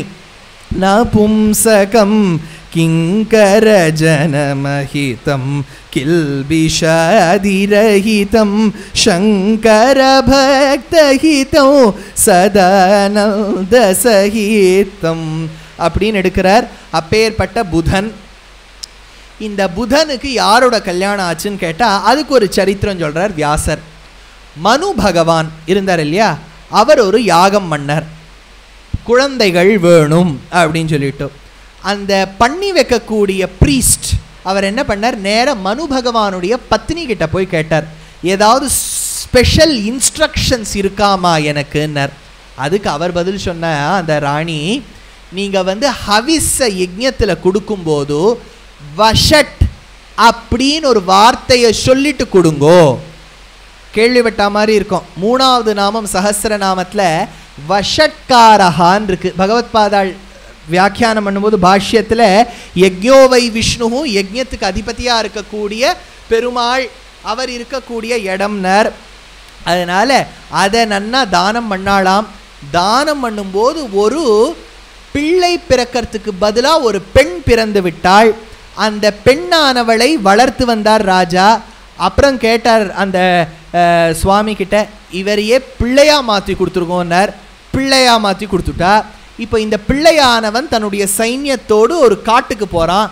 காட்டுக்கு ராத்திரி போனோன்னு உள்ளே போனோன்னு எல்லாரும் பெண்களாக மாறிடுறா. ஏன் எல்லாரும் பெண்களாக மாறினான்னு கேட்டால் அதுக்கு ஒரு வியாசர் ஒரு கதை சொல்கிறார். ஏன்னா அம்பாளும் சிவபெருமானும் இந்த வனத்தில் ஒன்றா இருக்கும்போது ரிஷிகள்லாம் வந்துட்டாளாம். அப்போ சிவபெருமான் ஒரு சாபம் கொடுத்தாராம், யாரெல்லாம் நானும் அம்பாளும் இருக்கக்கூடிய இந்த வனத்தில் சஞ்சரிக்கிறாளோ அவள்லாம் பெண்களாக மாறிடுவான்னு. நேர பெண்ணாக பிறந்து ஆணாக மாறி ஆணானவர் காட்டுக்கு வரும்போது பெண்ணாக மாறிட்டார். இப்போ நான் சொல்கிறது அந்த மனு பகவானுடைய பெண்ணா பிள்ளையா இருந்தவர் இப்போ பெண்ணா மாறினது. இவர் பெண்ணா மாறும்போது புதன் வந்து இவளோட உறவு வச்சுக்கிறான். புரியுறதா? இப்போ இவாளுக்கு ஒரு பிள்ளை, இந்த பிள்ளைக்கு புரூரவஸ்னு பேர். இந்த புரூரவஸ் தான் முந்தா நேத்து நான் சொன்ன ஊர்வஷிங்கிறவளை கல்யாணம் பண்ணிக்கிறான். புரியுறதா? இப்போ என்ன ஆயிடுறது, இந்த புதன் யாரை பண்ணிண்டான், அந்த ஆணான பெண்ணை. அதனால் அவள் குழந்தைய பெத்தெடுக்கிறதுக்கு பிரம்மா கிட்ட வரம் கேட்குறா. அதனால் அவர் சொல்கிறார், நீ குழந்தைய பெத்தெடுத்தவுன்னா ஆணா மாறிடுவே, 1 மாதம் ஆண் 1 மாதம் பெண், நபும்சகையாக இருப்பே. அதனால தான் தீட்சிதர் எடுக்கும்போது புஸ்தகம் நபும்சகம் அப்படின்னு எடுக்கிறார். அப்பேற்பட்டவன் பிறக்கின்றான். அதை சொல்கிறார், பிரேஷிதோர்த்வர்யுர்ணா ஹோத வியசரத் தத் சமாஹிதஹ கிரஹீதேஹ விஷீவாச்ச வஷட்காரம் கிருணந்த்விஜஹ. இன்னைக்கு நான் எத்தனை நாள் வேணாலும் உபன்யாசம் சொல்லலாம், ஏன்னா மழை நின்னாதான் நீங்கள் வெளில போக முடியும். அதனால் அது நிற்கிற வரைக்கும் சொல்லிகிட்டே இருக்கலாம். பகவான் எல்லாத்துலேயும் ஒரு நல்லது தான் பண்ணி வைக்கிறார். அதனால் புதனும் அந்தன் மேல் பூவையும் புருவா வினவிதம் சுதன் என்னும் படி தோற்றுவித்தனர் அவன் தோன்றி ஆச்சு. இப்போ இந்த ஊர்வஷியும் புரூரவஸ் கல்யாணம் பண்ணிண்டான்னு நேற்று பார்த்தோம். அவர் ஸ்வர்கலோகம் போகும்போது ஊர்வஷியோட சங்காத்தம் ஏற்பட்டு வந்தாள். அவளையே நினச்சின்னு இருக்காருன்னு பார்த்தோம் புரூரவஸ். கடைசியில் ஊர்வஷிக்கு மனித குணங்கள் ஏற்பட ஆரம்பிச்சுதான். பூமிக்கு வந்தாளாம். புரூரவஸ் ப்ரப்போஸ் பண்ணார், நான் உன்னை கல்யாணம் பண்ணிக்கிறேன்னார். அப்போ ஊர்வஷி சொன்னா, ஆன் கண்டிஷன் தட், முதல் கண்டிஷன் சொல்கிறா, 2 ஆட்டுக்குட்டியை நீ ஜாகிரதையாக பார்த்துக்கணும். அந்த காலத்தில் 2 ஆட்டுக்குட்டி, அந்த ஆட்டுக்குட்டியை நீ ஜாகிரதையாக பார்த்துக்கணும். 2வது சொன்னா, ஏன் எதிர்க்க நக்னனா இருக்கப்படாது, துணி இல்லாமல் ஏன் எதிர்க்க இருக்கப்படாது. 3வது சொன்னால், நான் சாப்பிடக்கூடிய வஸ்துக்கள் எல்லாமே நெய்யால் தான் பண்ணப்படணும். It should be made out of pure ghee அப்படின்னு சொன்னான். 3 வரங்களாச்சா. இப்போ தேவர்கள் இந்திரனுக்கு இந்த ஊர்வஷி இல்லாமல் இல்லை, முடியல சொர்க்கலோகம். அதனால் என்ன பண்ணான்னா 2 ஆட்டுக்குட்டியை திருடின்னு போயிட்டான். பொதுவாக நமக்கு தெரிஞ்ச வரைக்கும் குதிரையை தான் திருடின்னு போவான் இந்திரன். இப்போ ஆட்டுக்குட்டியும் திருடின்னு போக ஆரம்பிச்சிட்டான். ஆட்டுக்குட்டியை திருடின்னு போன உடனே, என் ஆட்டுக்குட்டி போயிடுத்து, உங்கள் அம்மா நபும்சகை, அவளை மாதிரி நீங்களும் ஒரு வீரமே இல்லாத இருக்கேளேன்னு சொன்னாலாம். ஹஸ்தாமியஹம் குநாதேன நபும்சா வீரமானினா. ஐயோ ஊர்வஷி என்ன சொல்லிட்டாளேன்னு படுத்த படுக்கையாக இருக்கக்கூடிய அவன் ஒரு துணியும் இல்லாமல் ஓட ஆரம்பிச்சுட்டானா. அதனால நான் விட்டுட்டு போயிடுவேன்னு சொல்லிட்டு போயிட்டா. அடுத்தது பிரம்மாவானவர்கிட்ட புரூரவஸ் வேண்ட அவர் சொன்னார், நேர நீ வருஷத்துக்கு 1 நாளாவது இவரோட இருக்கணும் ஊர்வஷின்னு சொல்ல ஒரு குழந்தையை பெத்தெடுத்தாள். அந்த குழந்தைக்கு ஆயுஷ் அப்படின்னு பேர். ஆயுஷ் ஆச்சா. இந்த ஆயுஷுங்கிற பிள்ளை எங்கேருந்து பார்த்துன்னு வரோம் பாருங்க, புரூரவஸ். புரூரவசுடைய அப்பா புதன், புதனுடைய அப்பா சந்திரன், சந்திரனுடைய அப்பா அத்ரி, அத்ரியுடைய அப்பா பிரம்மா. இப்போ குலம் வந்துருக்கா. இப்போ இந்த புரூரவசுக்கு பிள்ளை ஆயுஷா, ஆயுஷுக்கு ஒரு பிள்ளை நஹுஷன் அப்படின்னு பிறக்கலாம். அந்த நஹுஷனுக்கு என்ன ஆசைன்னு கேட்டால், இந்திரனுடைய பத்தி இந்திராணியை கல்யாணம் பண்ணிக்கணும்னு ஆசை. தேவர்களுக்கு என்ன பண்ணுறதுன்னு தெரியல. இப்படிலாம் கல்யாணமானவாளை பாப்பாளா. ஒரு பாட்டே இருக்கு இல்லையா, परस्त्रील जेनातन मारे वैष्णव जन तो तेने कहिए जे पीड़ पराई जाने रे. परस्त्रील जेना तनुमारे கல்யாணமான இன்னொரு பெண்ணை பார்த்தா உன் அம்மாவா நினச்சிக்கோன்னா இவன் நினைக்கல. இந்திராணியை பண்ணிக்கணும்னு நினச்சான். தேவர்கள் என்ன வழின்னு யோசிச்சா, நௌஷனை நன்னா பல்லக்கில் ஏற்றி உட்காத்தி வச்சு ரிஷிகள்லாம் தூக்கின்னு வரா மாதிரி வச்சா. அதில் ஒரே ஒரு ரிஷி, ரொம்ப குள்ளமான ரிஷி அகஸ்தியர். அகஸ்தியர் இருக்கிற பக்கம் மட்டும் கொஞ்சம் சாஞ்சு இருக்கு பல்லக்கு, மெதுவாக போகிறது.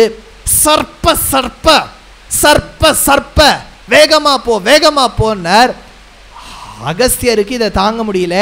பார்த்தார், என்னுடைய குள்ள உருவை பார்த்தும் என்னை இப்படி வேலை வாங்குறியே, அதனால நீ சர்ப்பமாக கடவாய் அப்படின்னு ஒரு சாபம் கொடுத்துடுறார். நகுஷன் பாம்பா மாறி லோகத்தில் இருக்கும்போது பின்னாடி மகாபாரதத்தில் சாப விமோச்சனம் கொடுக்கக்கூடியவன் யுதிஷ்டிரனான தர்மபுத்திரன் கொடுக்குற. இப்போ என்னன்னா, இந்த நகுஷனுக்கு 6 பிள்ளைகள். யாருன்னா யதி. நான் இன்னைக்கு எவ்வளவு பெயர்கள் சொல்லியிருக்கேன் பாருங்க, அத்தனையும் ஞாபகம் இருக்கணும்னா கொஞ்சம் கஷ்டம்தான், ஞாபகம் வச்சுக்கோ. யதி, யயாதி, சன்யாதி, ஆயதி, அயதி, துருவன் அப்படின்னு 6 பிள்ளைகள். இதில் முதல் பிள்ளை யதி சந்நியாசம் வாங்கினுட்டான். 2வது பிள்ளையின் சரித்திரம், யயாதியின் சரித்திரம் ரொம்ப டீட்டெயிலாக சொல்லி வச்சிருக்கார். எப்படி ஆரம்பிச்சிருக்காருன்னு கேட்டால், அங்கீரஸுங்கிற ரிஷி, அங்கீரஸுடைய பிள்ளை ஆங்கீரசர் தான் ப்ரஹஸ்பதி. அதே அங்கீரஸ் கிட்ட சிஷ்யனாக இருந்தவர் சுக்ராச்சாரியார். சுக்ராச்சாரியாருக்கு ஒரே வருத்தம், ஏன்னா இந்த ஆச்சாரியரான அங்கீரஸ் ப்ரஹஸ்பதியான அவருடைய பிள்ளை கிட்ட மட்டும் ரொம்ப ஆசையாக இருக்கார். அதனால விஷயங்கள்லாம் கத்துண்டு சுக்ராச்சாரியார் என்ன பண்ணுறார், நான் அசுரர்களுக்கு குருவாக இருப்பேன்னு போயிடுறார். ப்ரஹஸ்பதி நான் தேவர்களுக்கு குருவாக இருப்பேன்னு வந்துடுறார். ஆச்சா, இதில் என்ன ஆகுது, தேவர்களுக்கு புரோஹிதராக இருக்கக்கூடிய இந்த ப்ரஹஸ்பதிக்கு ஒரு பிள்ளை கச்சன்னு பேர். இந்த கச்சன் என்ன பண்ணுறான், சுக்ராச்சாரியர்கிட்ட நல்ல விஷயங்கள் கற்றுக்கணும்னு பொய் சர்டிஃபிகேட் வாங்கிட்டு வந்துடுறான். சுக்ராச்சாரியரும் இவனை ஏற்றுக்கிறார், பல விஷயங்கள் நல்ல விஷயங்கள் கற்றுத்தரார். இது மற்ற அசுராளுக்கு தெரிஞ்சு போயிடுறது. அதனால் என்ன பண்ணுறா, இந்த கச்சன்கிற ப்ரஹஸ்பதி பிள்ளைய துண்டு துண்டு துண்டு துண்டா வெட்டி பழங்கள்லாம் போட்டு எல்லாரும் போட்டு வெளியில் தூக்கி போட்டு விடுறா. அப்போ இந்த சுக்ராச்சாரியாருக்கு ஒரு பெண் தேவயானின்னு பேர். இந்த தேவயானி என்ன பண்ணுறா, அப்பாவை பார்த்து சொல்கிறா, ஐயோ உங்கள் சிஷ்யர் கச்சனை வா இந்த மாதிரி பண்ணிட்டா, உங்களுக்கு தான் சஞ்சீவனி மந்திரம் தெரியுமே, அவரை பிழைக்க வைங்கோங்கிறா. பிழைக்க வச்சுடுறா சுக்ராச்சாரியார். மறுபடியும் இந்த தானவர்கள்லாம் என்ன பண்ணுறா, இந்த கச்சனை வெட்டி வெட்டி வெட்டி வெட்டி வெட்டி வெட்டி அழகாக சமுத்திரத்தில் கொண்டு போட்டு விடுறா. மறுபடியும் சமுத்திரத்துலேருந்து மீட்டு கொடுக்குறார் சஞ்சீவனிங்கிற மந்திரத்தை சொல்லி சுக்ராச்சாரியார். 3வது வாட்டி நடக்கிறது என்னன்னா, துண்டு துண்டு துண்டா வெட்டி குடிக்கக்கூடிய வாருணிங்கிற அந்த பானத்தில் போட்டு சுக்ராச்சாரியருக்கு கொடுத்துட்றா. இப்போ சுக்ராச்சாரியர் குடிச்சுடுறார். அப்போ நேர தேவயானி சொல்கிறா, அவள் சொல்கிறத கேட்டேன், அதை நீங்கள் குடிச்சுட்டேலாம். அப்போ அவர் சொல்கிறார், நான் எப்படிமா இவனை மீட்டு கொடுப்பேன்.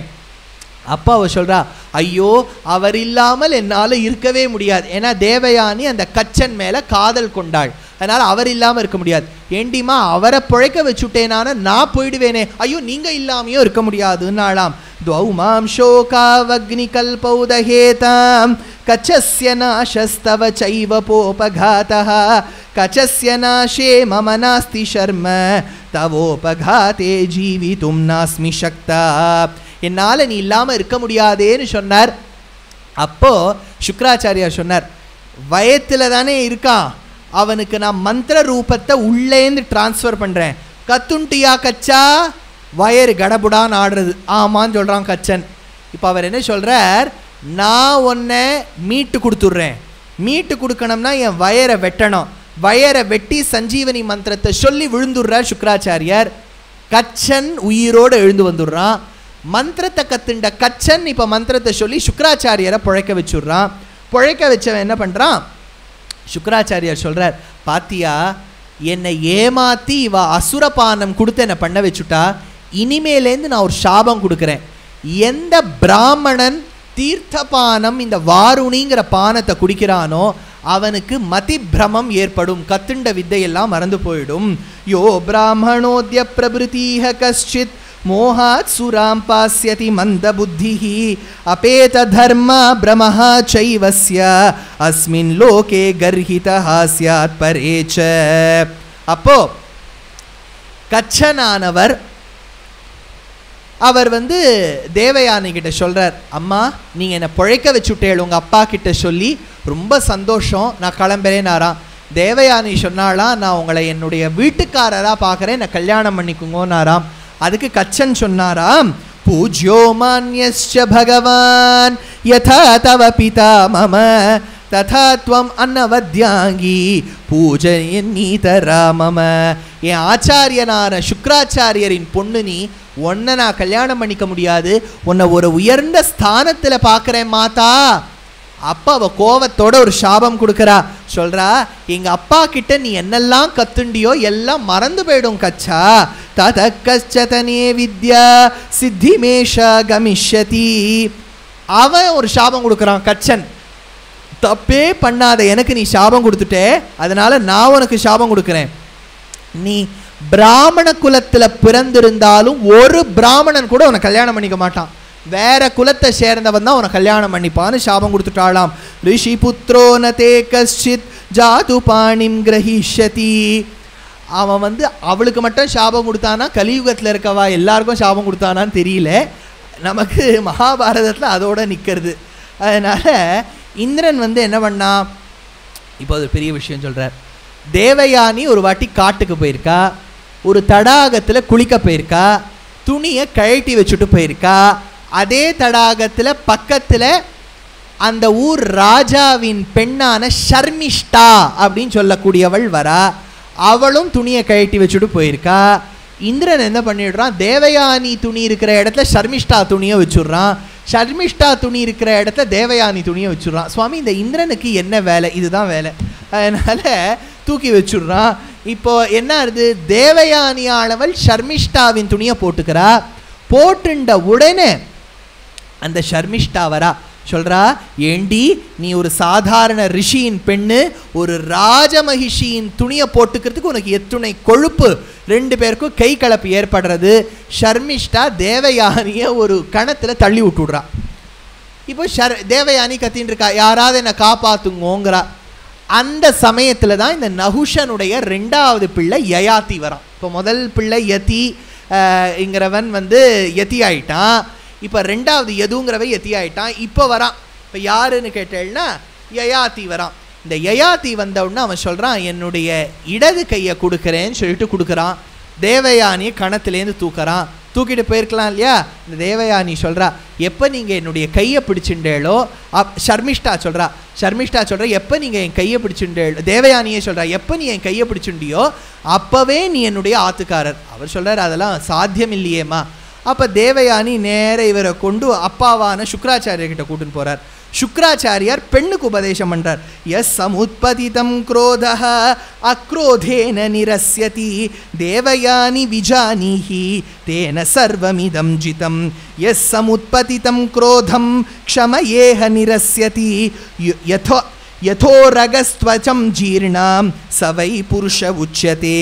கோவப்படக்கூடாது பெண்ணே, நீ தேவயானி அம்மா ஷர்மிஷ்டையை பார்த்து கோவப்படாத, அவ ஒரு ராஜா வீட்டு பெண்ணு, அடங்கி போ.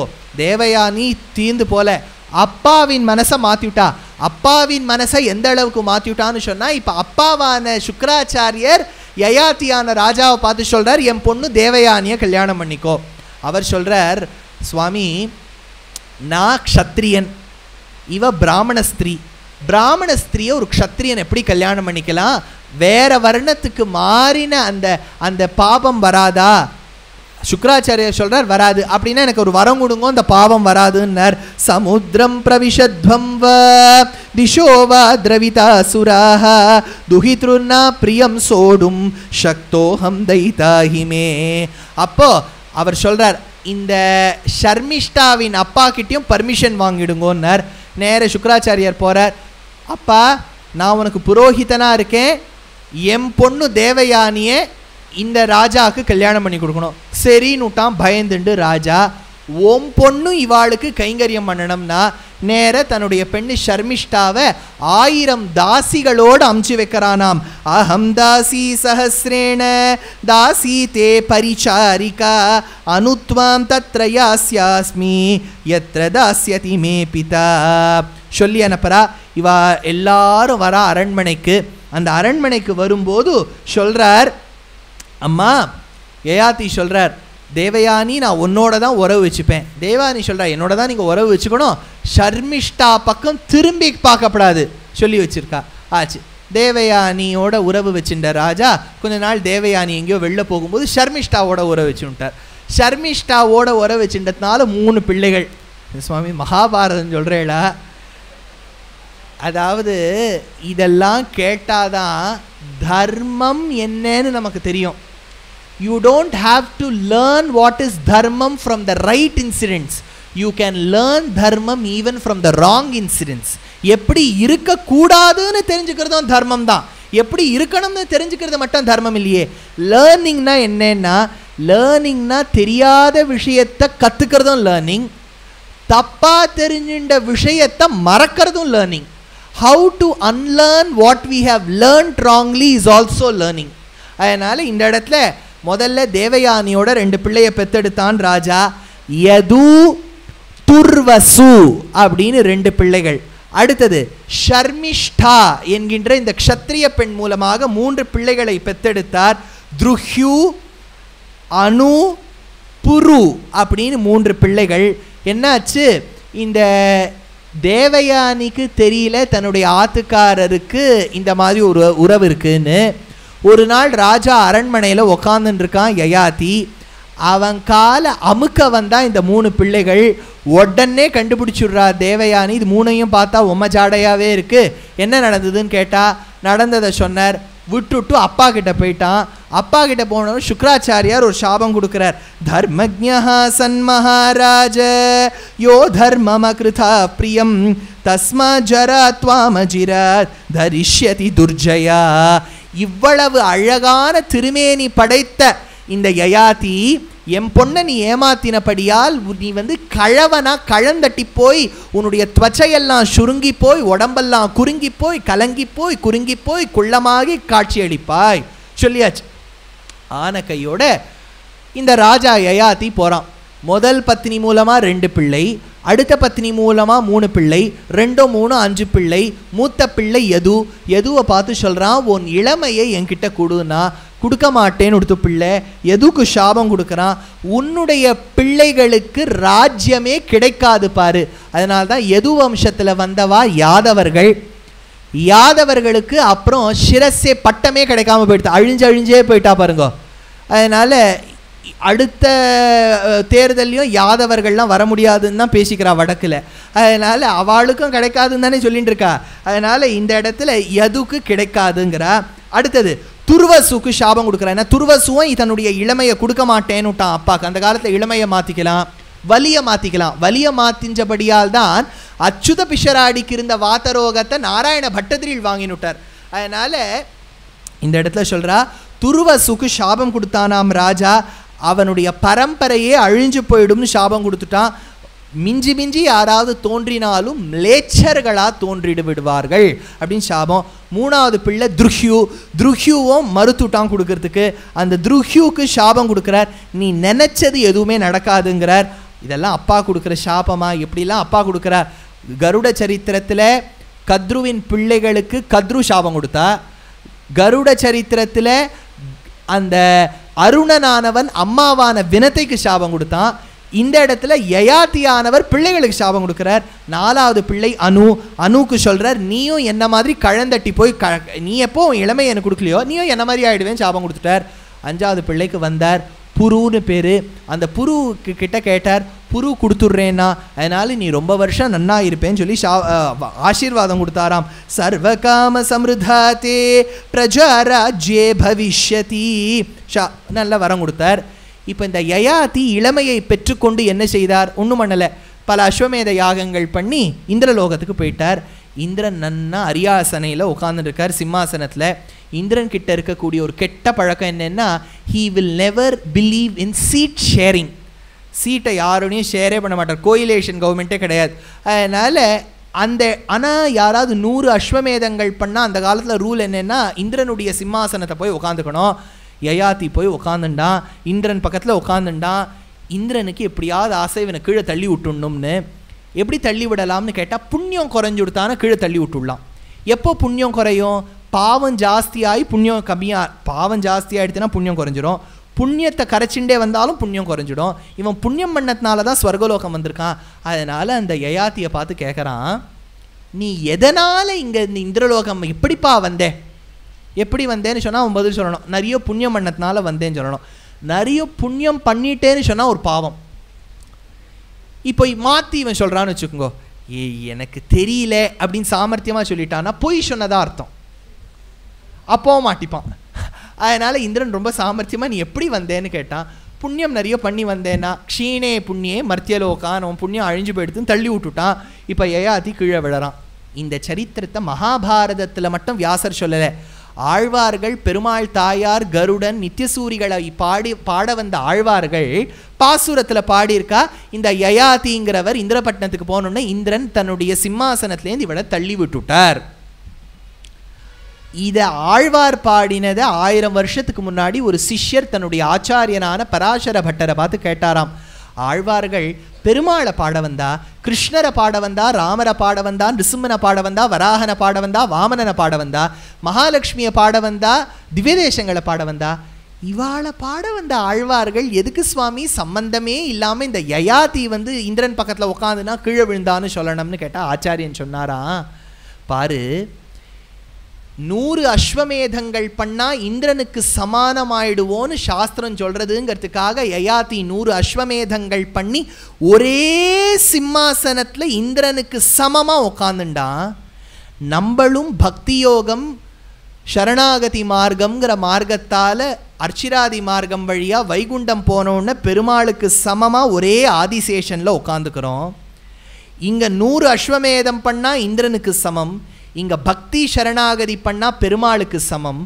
ஆழ்வார்கள் ஏன் யயாதி சரித்திரம் சொல்லியிருக்கான்னா, யயாதி மேலே போனவுடனே இந்திரனால் தாங்க முடியல, தனக்கு சமமாக யாரும் இருக்கப்படாதுன்னு யோசித்து தந்திரமாக அவனை கீழே தள்ளிவிட்டார்.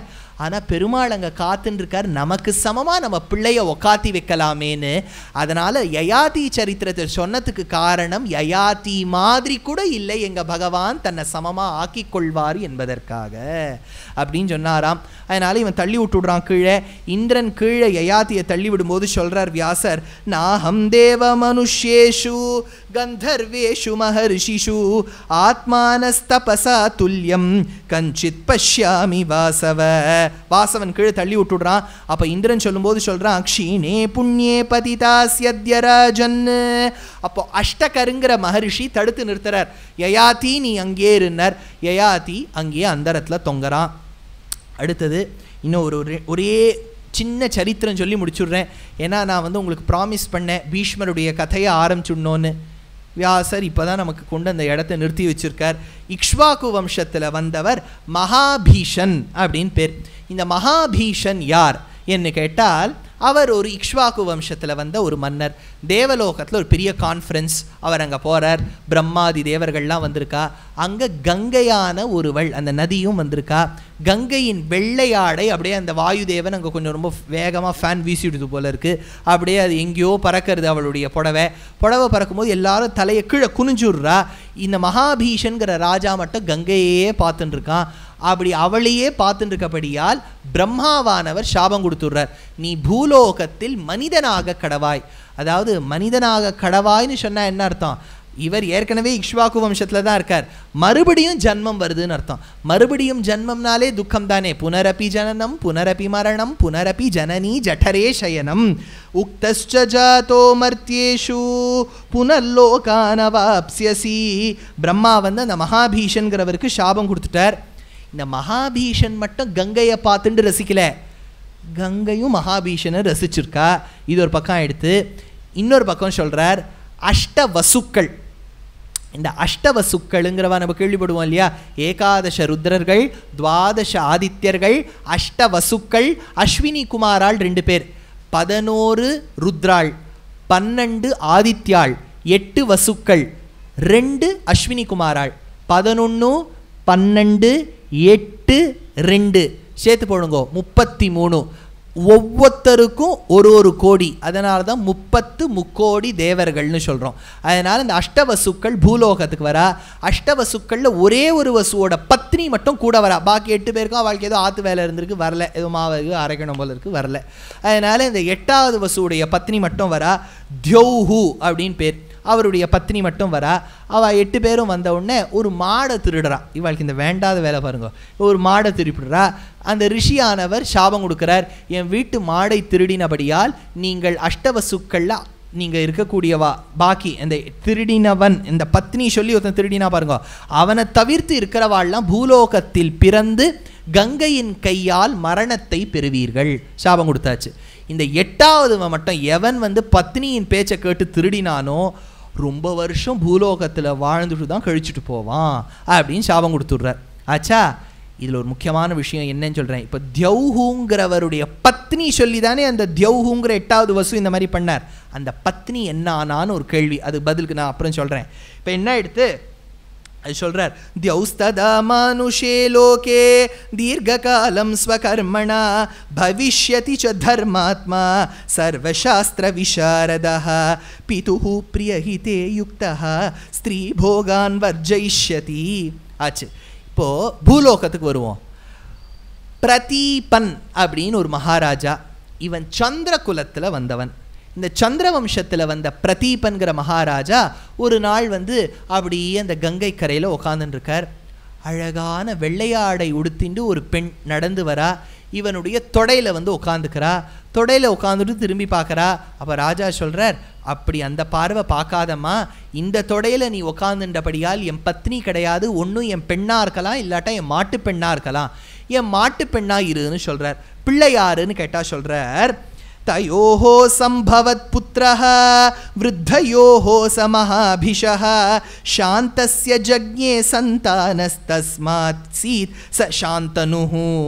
என் பிள்ளை சாந்த குணத்தோடு கூடியவன். பெரியவாள்லாம் எங்கள் குலத்தை சொல்கிறா, இவன் ஒரு காலத்தில் இக்ஷ்வாகு வம்சத்தில் வந்த மகாபீஷனுடைய புனரவதாரம்ங்கிறா.